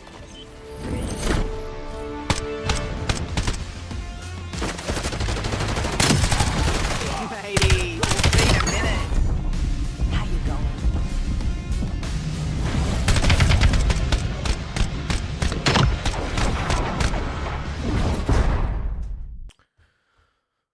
All right, guys. Guess what? One moment. We're gonna be getting the beep. We're gonna be getting the out of here, right? One moment. Trying to do at least one stream a day. It's a lot of work, people. It really is. I mean, yeah, you know, we're having some fun hanging out on this super late night edition of Foo Sports / Foo Gaming Late Night. I'm just saying, staying up this late doing streams. It'd be nice if YouTube threw me a bone, right, and had some people in here. But they don't do that. I guess maybe I'm not saying the right stuff.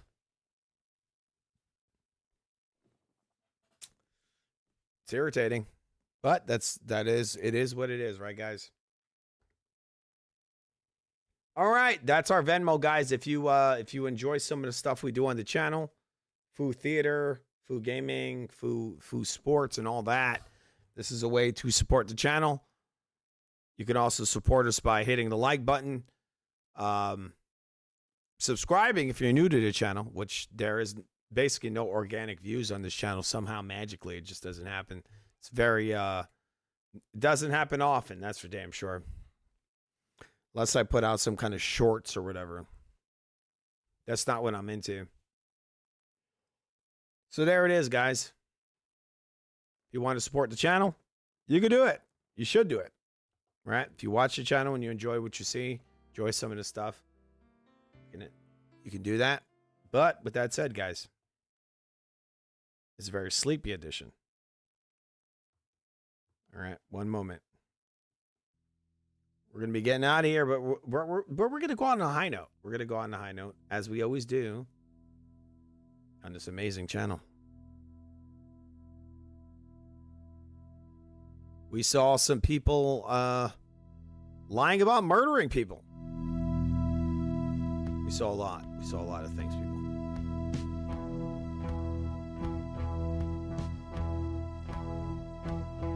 One moment. Starting to get warm here in New York City. In New York. Not city, New York State. Summer's coming soon, people. And that brings barbecues and even more Real Food TV, people. So remember to support the channel. We'll be seeing you probably tomorrow. I'm trying to do one video a day, depending on what time. Got on here super duper late. Didn't get to do a lot, but we did again. We did some stuff, and it was amazing and awesome. All right, guys. We're going to go out on a super duper high note. This very sleepy edition of Foo, the Real Food TV, Foo Gaming Live / The Hangout. We might start calling it The Hangout, right? Because we're hanging out. Just chilling out, guys.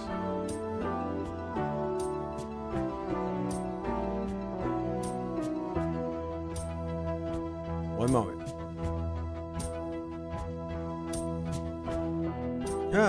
This is amazing. It just doesn't end. The amazingness doesn't end.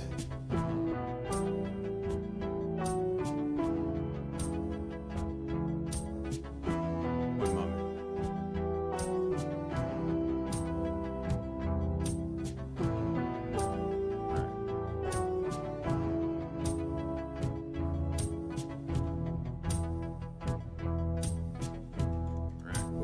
We're trying to go on a high note, guys. We're finding. Maybe we should just play a classic. All right. We're gonna go out on a classic this one, all right? For all the people that know the Real Food TV and some of the most amazing music that we play on this channel, these artists that we want everyone to know about.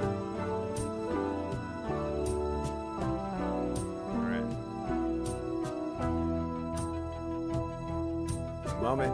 Trying to find a classic, guys. Right. Where the hell is this damn classic? In 1988, the crime rate in the United States rises 400%. Looks like some of the classics have been removed.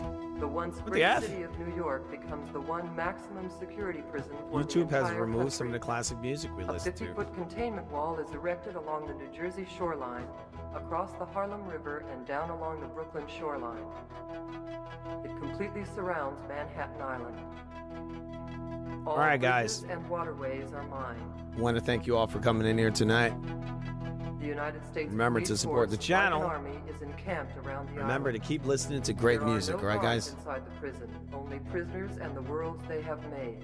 Have a good night. See you later. The rules are simple.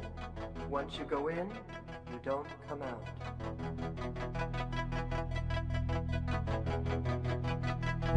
Sorry, guys. I don't even hear this music.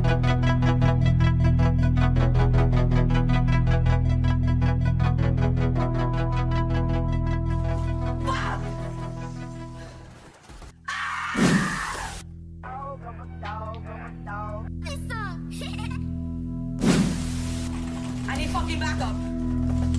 I need backup. Fuck. I'm gonna throw a fucking nuke right now, I swear to God. Fuck!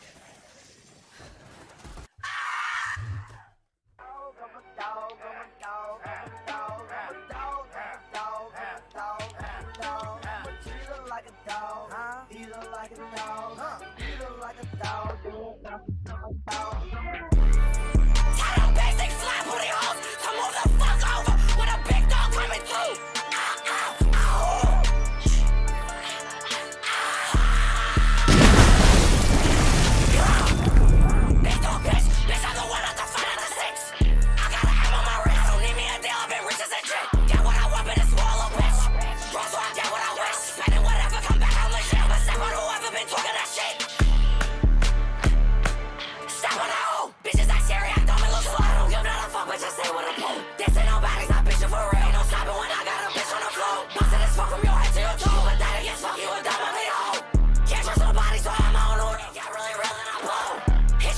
cooking.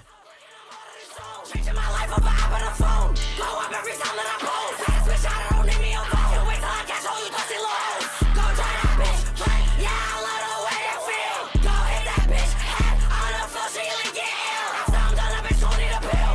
Go walk like a zombie for real. You look and tell me that shit gets you killed. Dumb it and dumb, I know I gotta chill. Go try that bitch, play. Yeah, I love the way it feel. Go hit that bitch head on the floor, she like get ill. Go try that bitch, play. Yeah, I love the way it feel. Go hit that bitch head on the floor, she like get ill.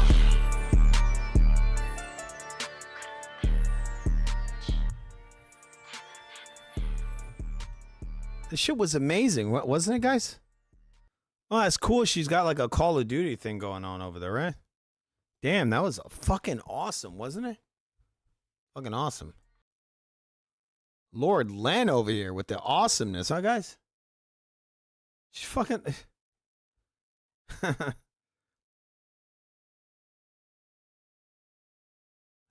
I see they have a video here. It says 18-year-old killer realizes her life is over. She's killed someone. What's interesting is that she's like covered in tattoos. So we're gonna save to watch later. We'll watch it on the show and analyze it. See if I get Bob in here. All right. Anyway, we're gonna go out on a high note. This is the band Vast. A lot of people don't like these kind of simplistic guitars, but I like them. All right. Vast, the name of the song is here. We played it many times on the channel. We're playing it again. Let's do this.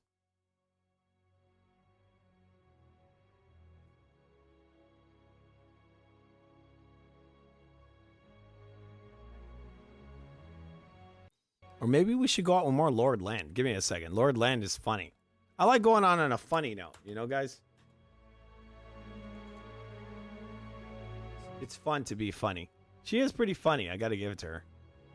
All right, looking for her. She has a lot of funny music. That's why I play her stuff. A lot of people take this stuff way too serious. People, it's just comical. All right? Lord Land, she's pretty awesome. We're going to get her on the show at some point. No doubt about it. All right? I'm going to see if I can get in contact with her. There she is, Lord Land. Girl, that's just Bitch, I got a back. I'm in the beat a bitch up like it's back. Take your man's money, then give it him back. Bitch, I got a back. Broke little bitch, so dumb, so sad. But you got bitch, I already have. I'ma flex on that bitch, cause it's getting them mad. Turn up on a bitch, give a fuck by the time more places they getting it popping. Stop it. We know you selling your pussy, we know that you thoughtin'. Big bust out, can't tell no time, but fuck that shit, bitch, I stay ballin'. Callin'. Labels, they all on my line, tell them send a deposit. Diamonds, they dance like ooh. Big 4-5 run up, go puke. Cooking up bitch like she stew. How you hate on a bitch, so go do what I do. He eat it all like it's a fruit. Had heard about me, I don't know about you. We playing your ass like a fluke. Hit a lick in the line and take off in the coupe. Don't tell me to come to your store, I ain't finna pull up and record in your closet. I'm going up just like a rocket. Turn up the party till they go to Muppet. They caught his ass like while he was in traffic, so they had to cock it, pop it. Swerve on the eye and the Martin. Chafing the wood while you chiefing a cartridge. Don't care about your click, bitch. Dropping a check on the sacks, bitch. Got your man hitting my line, he be feeding the fuck, but I think he a big lick. Don't care about your click, bitch. Dropping a check on the sacks, bitch. Got your man hitting my line, he be feeding the fuck, but I think he a big lick. Bitch, I got a back. Eminem goes out of my ass. Beat a bitch up like it's Mac. Take your man's money, then give it him back. Bitch, I got a back. Broke little bitch, so dumb, so sad. But you got bitch, I already had. I'ma flex on that bitch, cause it's getting them mad. Turn up on a bitch, give a fuck by the time more places they getting it poppin'. Stop it. We know you selling your pussy, we know that you thoughtin'. Big bust out, can't tell no time, but fuck that shit, bitch, I stay ballin'. Callin'. Labels, they all on my line, tell them send a deposit. Beautiful. Oh my God, beautiful. Amazing woman. You saw her just go. Beautiful, beautiful music, guys. Beautiful.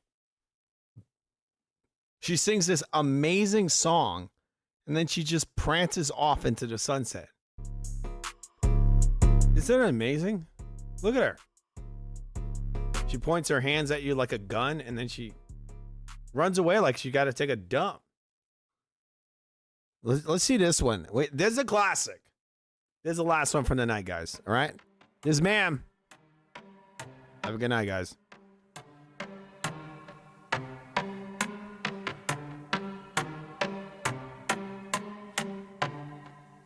It's the trans MC coming from the desert sand the heat. My rapping steez is actually synonymous with savagery. Yeah, it's me.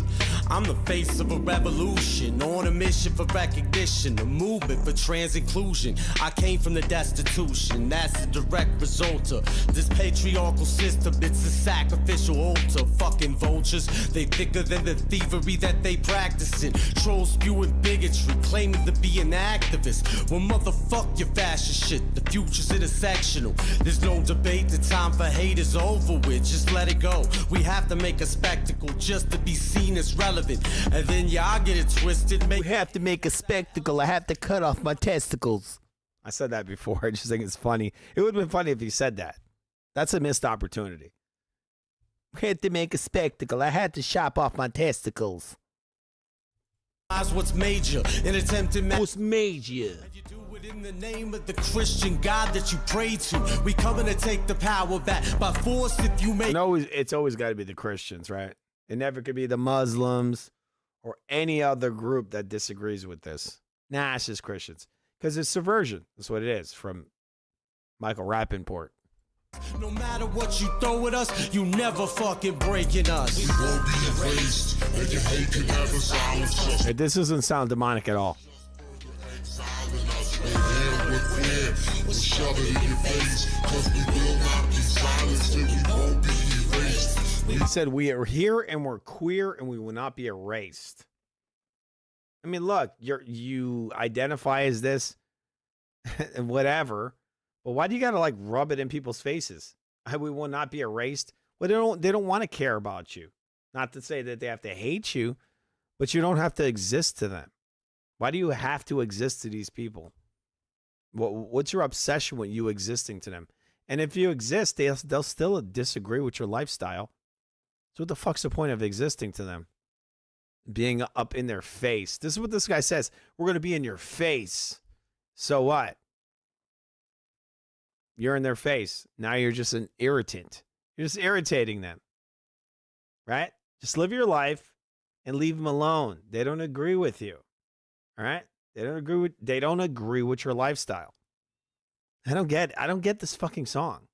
You're trying to force people into being into delusion. Because this is delusion. People don't know that. In the face of all evidence, you want people to believe this, even though there's so many things that disprove this.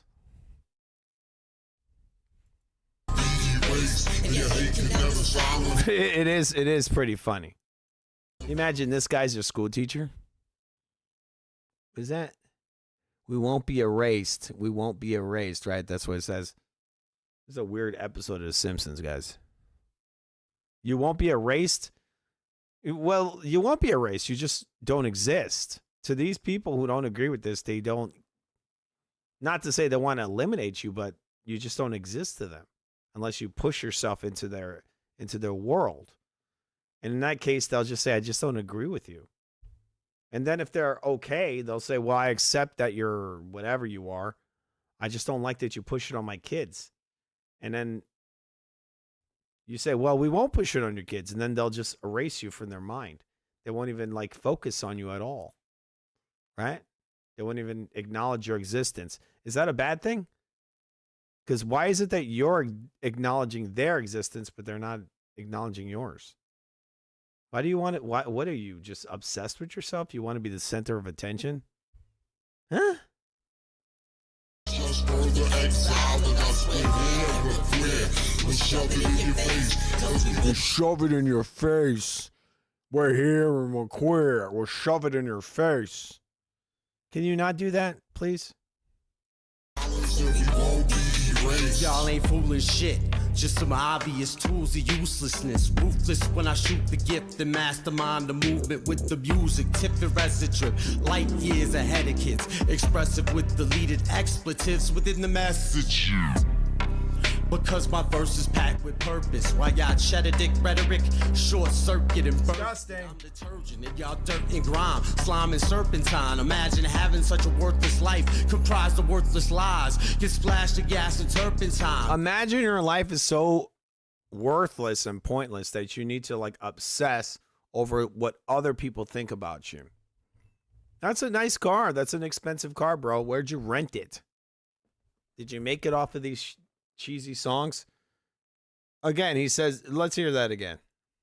I'm detergent and y'all dirt and grime. Expletives within the message. Because my verse is packed with purpose. While y'all cheddar dick rhetoric, short circuit and bursted. I'm detergent and y'all dirt and grime. Slime is. I remember that when I was in like junior high. Like the girls would wear these stupid plastic necklace things. Like people were bringing that shit back, and it's like a guy with this thing on his neck. That's so corny. Like, you know, like little girls used to wear that. Like little girls. The girls who were into like the Spice Girls. What's wrong with you? Imagine having such a worthless life comprised of worthless lies. And then he says, imagine having such a, what is that? A worthless life? The worthless lies get splashed again. Imagine having such a worthless life comprised of worthless lies. All right, so you have a worthless life comprised of worthless lies. So where's the lie? Look, sorry, you know, no offense, man, but you're not a woman. The real lie is the fact that you think you're a woman. And for me to tell you you're a woman would be a lie. That would be a lie. The truth would be that you're not a woman. That the reality is that you're a guy that thinks you're a woman. That's the truth. Flash the gas and turpentine, doused in open flame. Y'all salty cause y'all flow the same and no one knows your name. While your girl, she's soaked in fame. When I make a move, y'all follow me. Rewriting the policy as revolution is calling me. I think that we can all agree that change is overdue. And we, the chosen few, can only hope to show and prove. So take y'all transphobic views and shove them up y'all candy asses. While this trans chick continue making music for the masses. We won't be erased. And your hate can never silence us. The murder and the violence just further exiling us. We're here, we're queer. We'll shove it in your face, cause we will not be silent. Shove it in your face.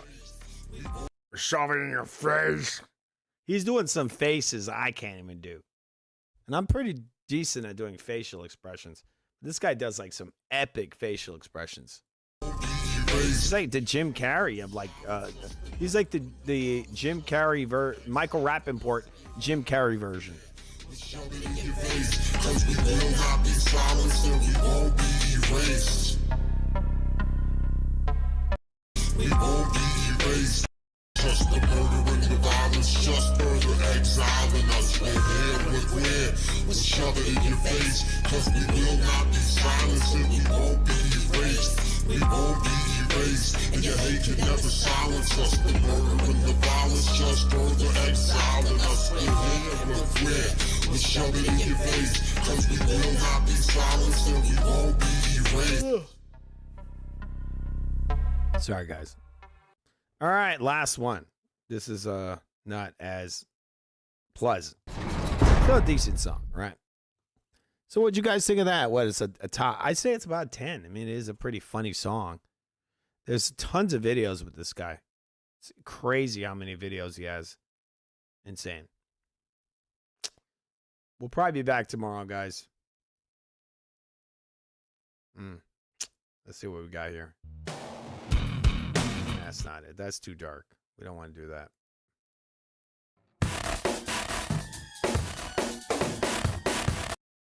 We're not winning this round. 1 second. We'll end it with this, which will probably get removed. But anyway, we'll do it anyway. It's fine. Want to thank all you guys for coming in here tonight. Remember to subscribe to the real Futv. Sorry. Remember to subscribe to the real Futv, the greatest channel on demand. We have a Venmo, guys, if you want to support the channel. It's important to do that if you enjoy any of the content we do here. We do a lot of content in this channel. No joke. We've been here for about 2 years, and we have over 500 videos. It's a lot of work goes into this, guys. And we want to thank you all for being here tonight. All right. We had John Locke came in here. I'll show you this real quick. All right. We got phones on phones on phones. All right. We had John Locke came in here. We had Quags. Quags came in here. He said a couple of things and disappeared. We got Hoodie. El Barbarino came in here. Morb. SGT came in. Veronica came in earlier. She was the first one here. And millions of other people. It's pretty crazy. Wayne was here. Wayne 87. All right. We want to thank all you guys for coming in here tonight. We really do appreciate it. We always do. All right. Subscribe. Hit the like button if you're new here. Donate to the Venmo if you want to help the Real Food TV. The production and just us kind of, devoting our time and energy to this project that we've been working on for a couple of years now. All right, guys. But with that said, there's a band called Thursday. This is a song called Signal Over the Air. All right. Here we go. We're going to get very emo in here. Have a good night, everyone.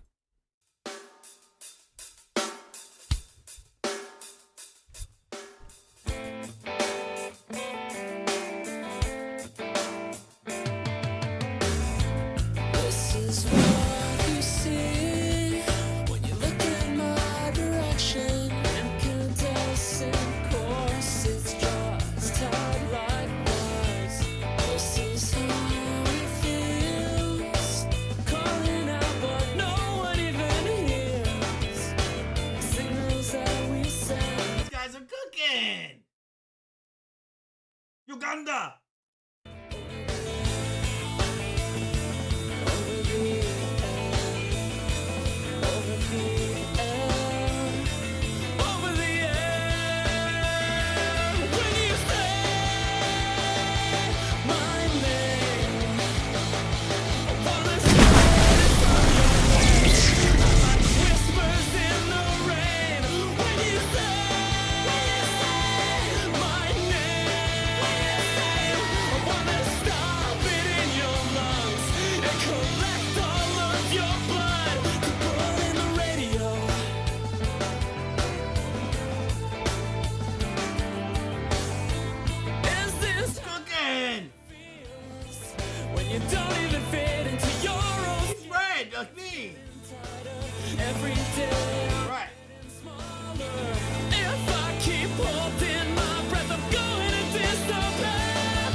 Cooking.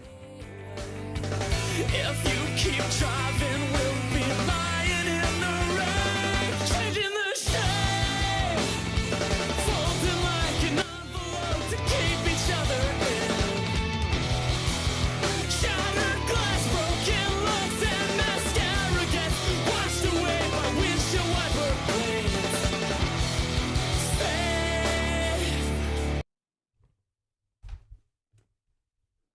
This guy is cooking, huh, guys? This is super emo and it's awesome, isn't it? Look, that's a cool effect. Like he's like drowning, but he's like around some dudes. There's no water. How's he drowning? That's cool.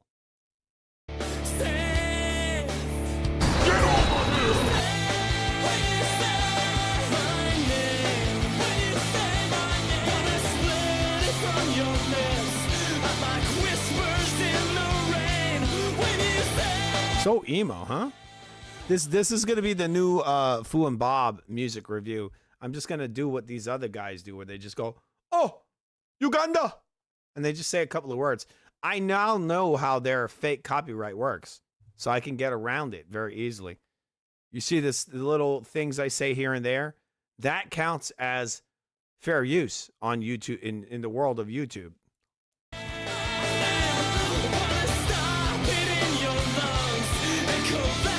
I always thought that emo was just like fake Robert Smith, right? Like they took The Cure, and this is what they did. They made the Cure into a caricature. I mean, this band here, as far as I know, they're like from Canada. So why do you have a British accent again? You're from Canada. How you ever? Well, I know. Well, there's a lot of French people in Canada, but they don't. There's not a lot of people that sound like Robert Smith. Yeah, for sure. Emo was created by Robert Smith. Got to give it to him, man. Got to give it to him.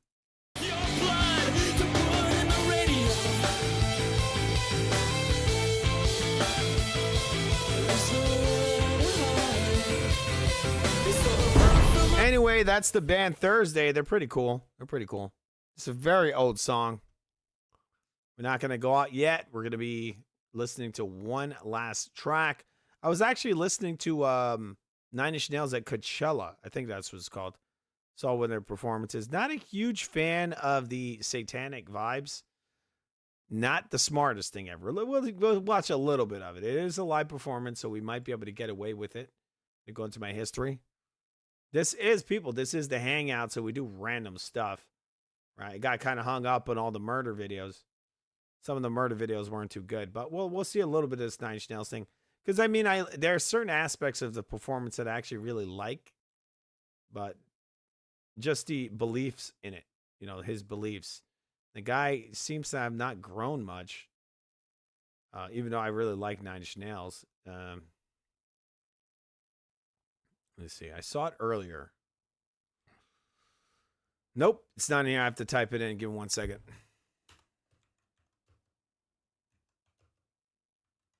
All right, 1 second. See if I can find that performance. I don't know how many clips they released. Okay, so it's the song Heresy, right? I'm gonna watch that real quick. It's a tiny bit before we get out of here. We are closing the show out. All right, here it is. One moment.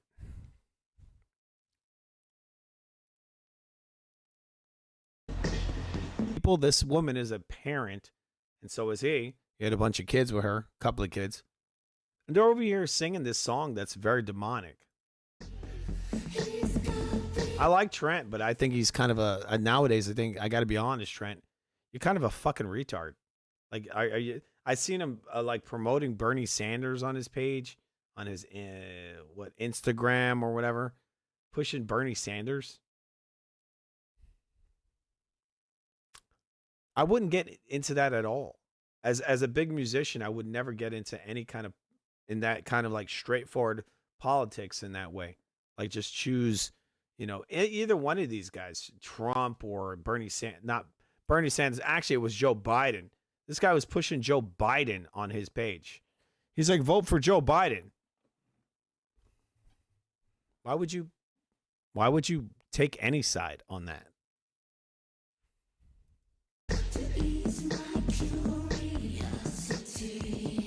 I mean, but there was also the whole Merman.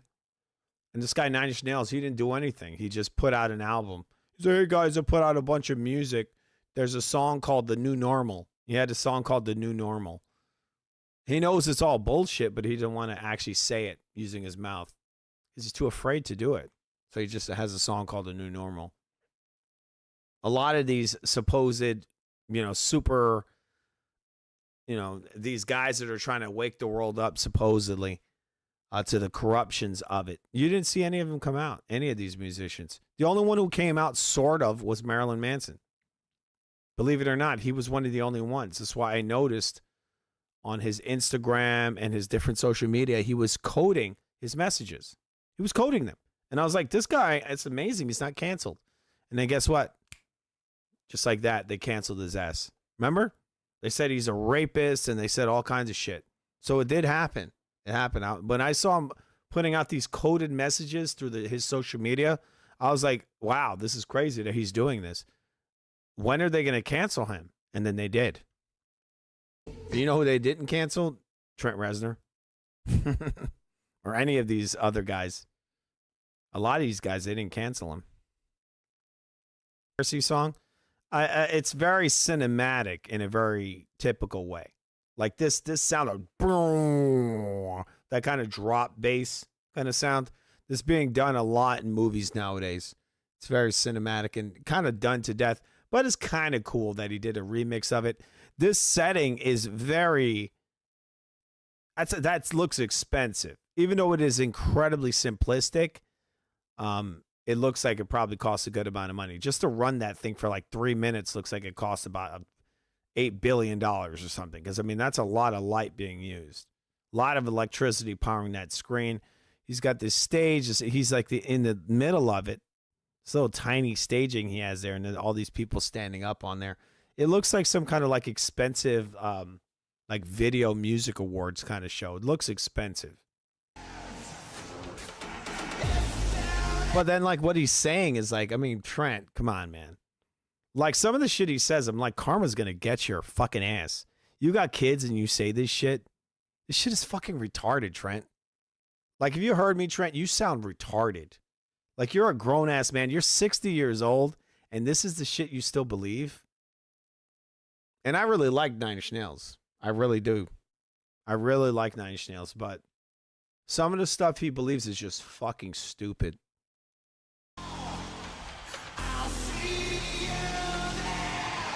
Well, the line in the song Heresy, it says, your God is dead and no one cares. If there is a hell, I'll see you there. Right? Okay. So what are you proving with this? What is this? So what? There's no morality, Trent? You want your children to live in a world without morality? No, man. It's like we have compassion. It's built into us. Or who put it there? Trent, who put it there? If you believe that, where did it come from? Right? If it's just there automatically, Trent, then what put it there? So keep his flock of sheep in line. What's funny is that they refer to people as sheep in the Bible. And then they have the sheep herders, right? Okay. So what are you proving here, Trent? He's like, you're sheep. Okay. People are sheep. They are. Right? Am I wrong? We know this. Not to say all people are sheep. Right? There are shepherds out there. There are many shepherds. Right? There are shepherds. But there are, for the most part, most people are sheep. They can be led towards both good and evil by what they call false idols. Right? And then he calls these beliefs a virus. Well, we could say that your atheism is a virus as well, right? And actually, your atheism it makes less sense than the thing you're going against. It actually makes less sense.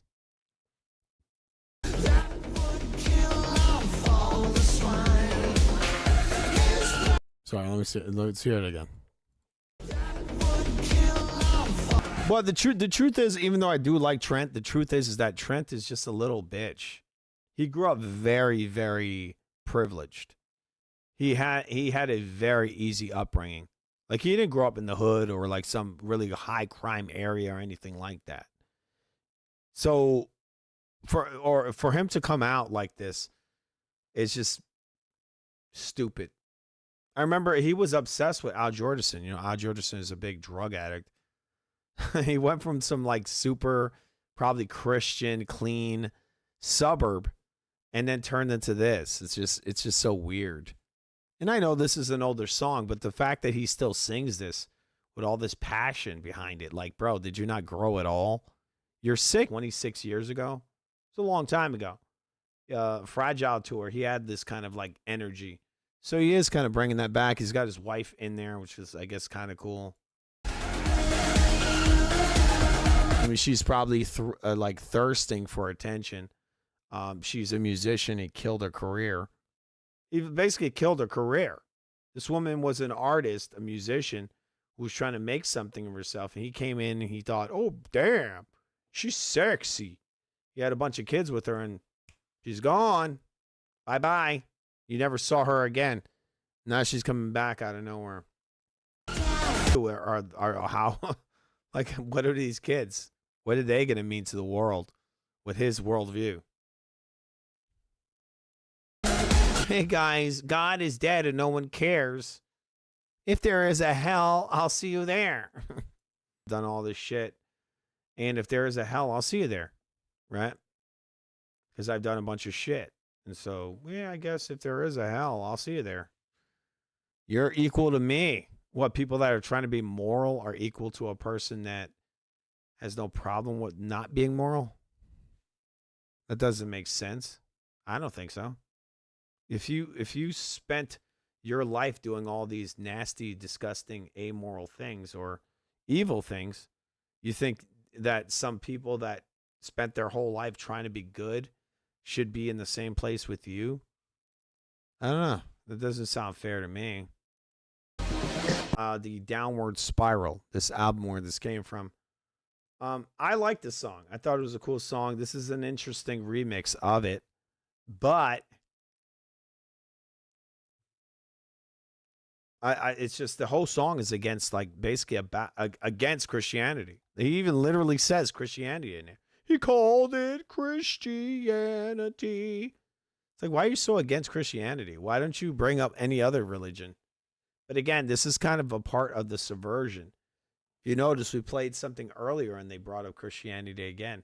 It's always against Christianity. Why not any other religion? Hare Krishnas, Judaism, Muslims, Scientology, any of that, right? Any of it. No, it's always Christianity. And I'd like him to play something else, right? This song, if it was me, at his age in life, I would have never played this song. I would have just moved on and played some other kind of song in my portfolio. I would never pull out a song like this. It's an okay song. Maybe I'd put the instrumental out there, but I wouldn't say these lyrics. Right? But maybe it is a sign of the times, you know, when he says God is dead and no one cares, right? That's not him. That's actually a quote. I don't remember who it's from, but I know it's a famous quote. Forget, it's very late right now. But you know, God is dead and no one cares. That's kind of a profound message, and it in a lot of ways it is kind of true for the current world we live in, right? In a lot of ways, especially in the new atheistic world, new atheistic world order. You see a lot in the first world. People thinking this is just all BS. I mean, we've conquered everything. It's all about science, baby. Men are women and women are men. And so on, right? Just keeps going. We know everything, guys. Everything. Right?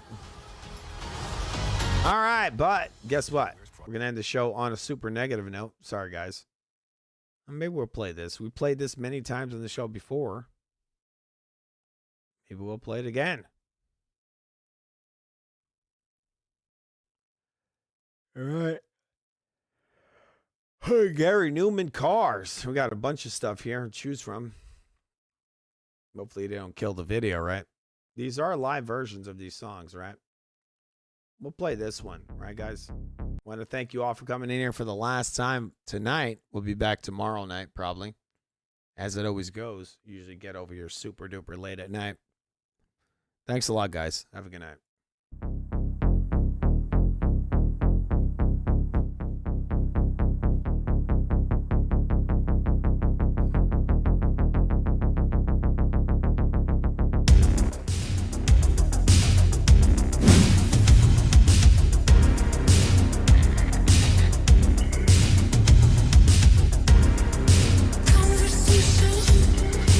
Are you hearing? Do you wanna die?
right, once again, guys, if you want to support the Real Food TV, there's our Venmo. Donate to the Venmo.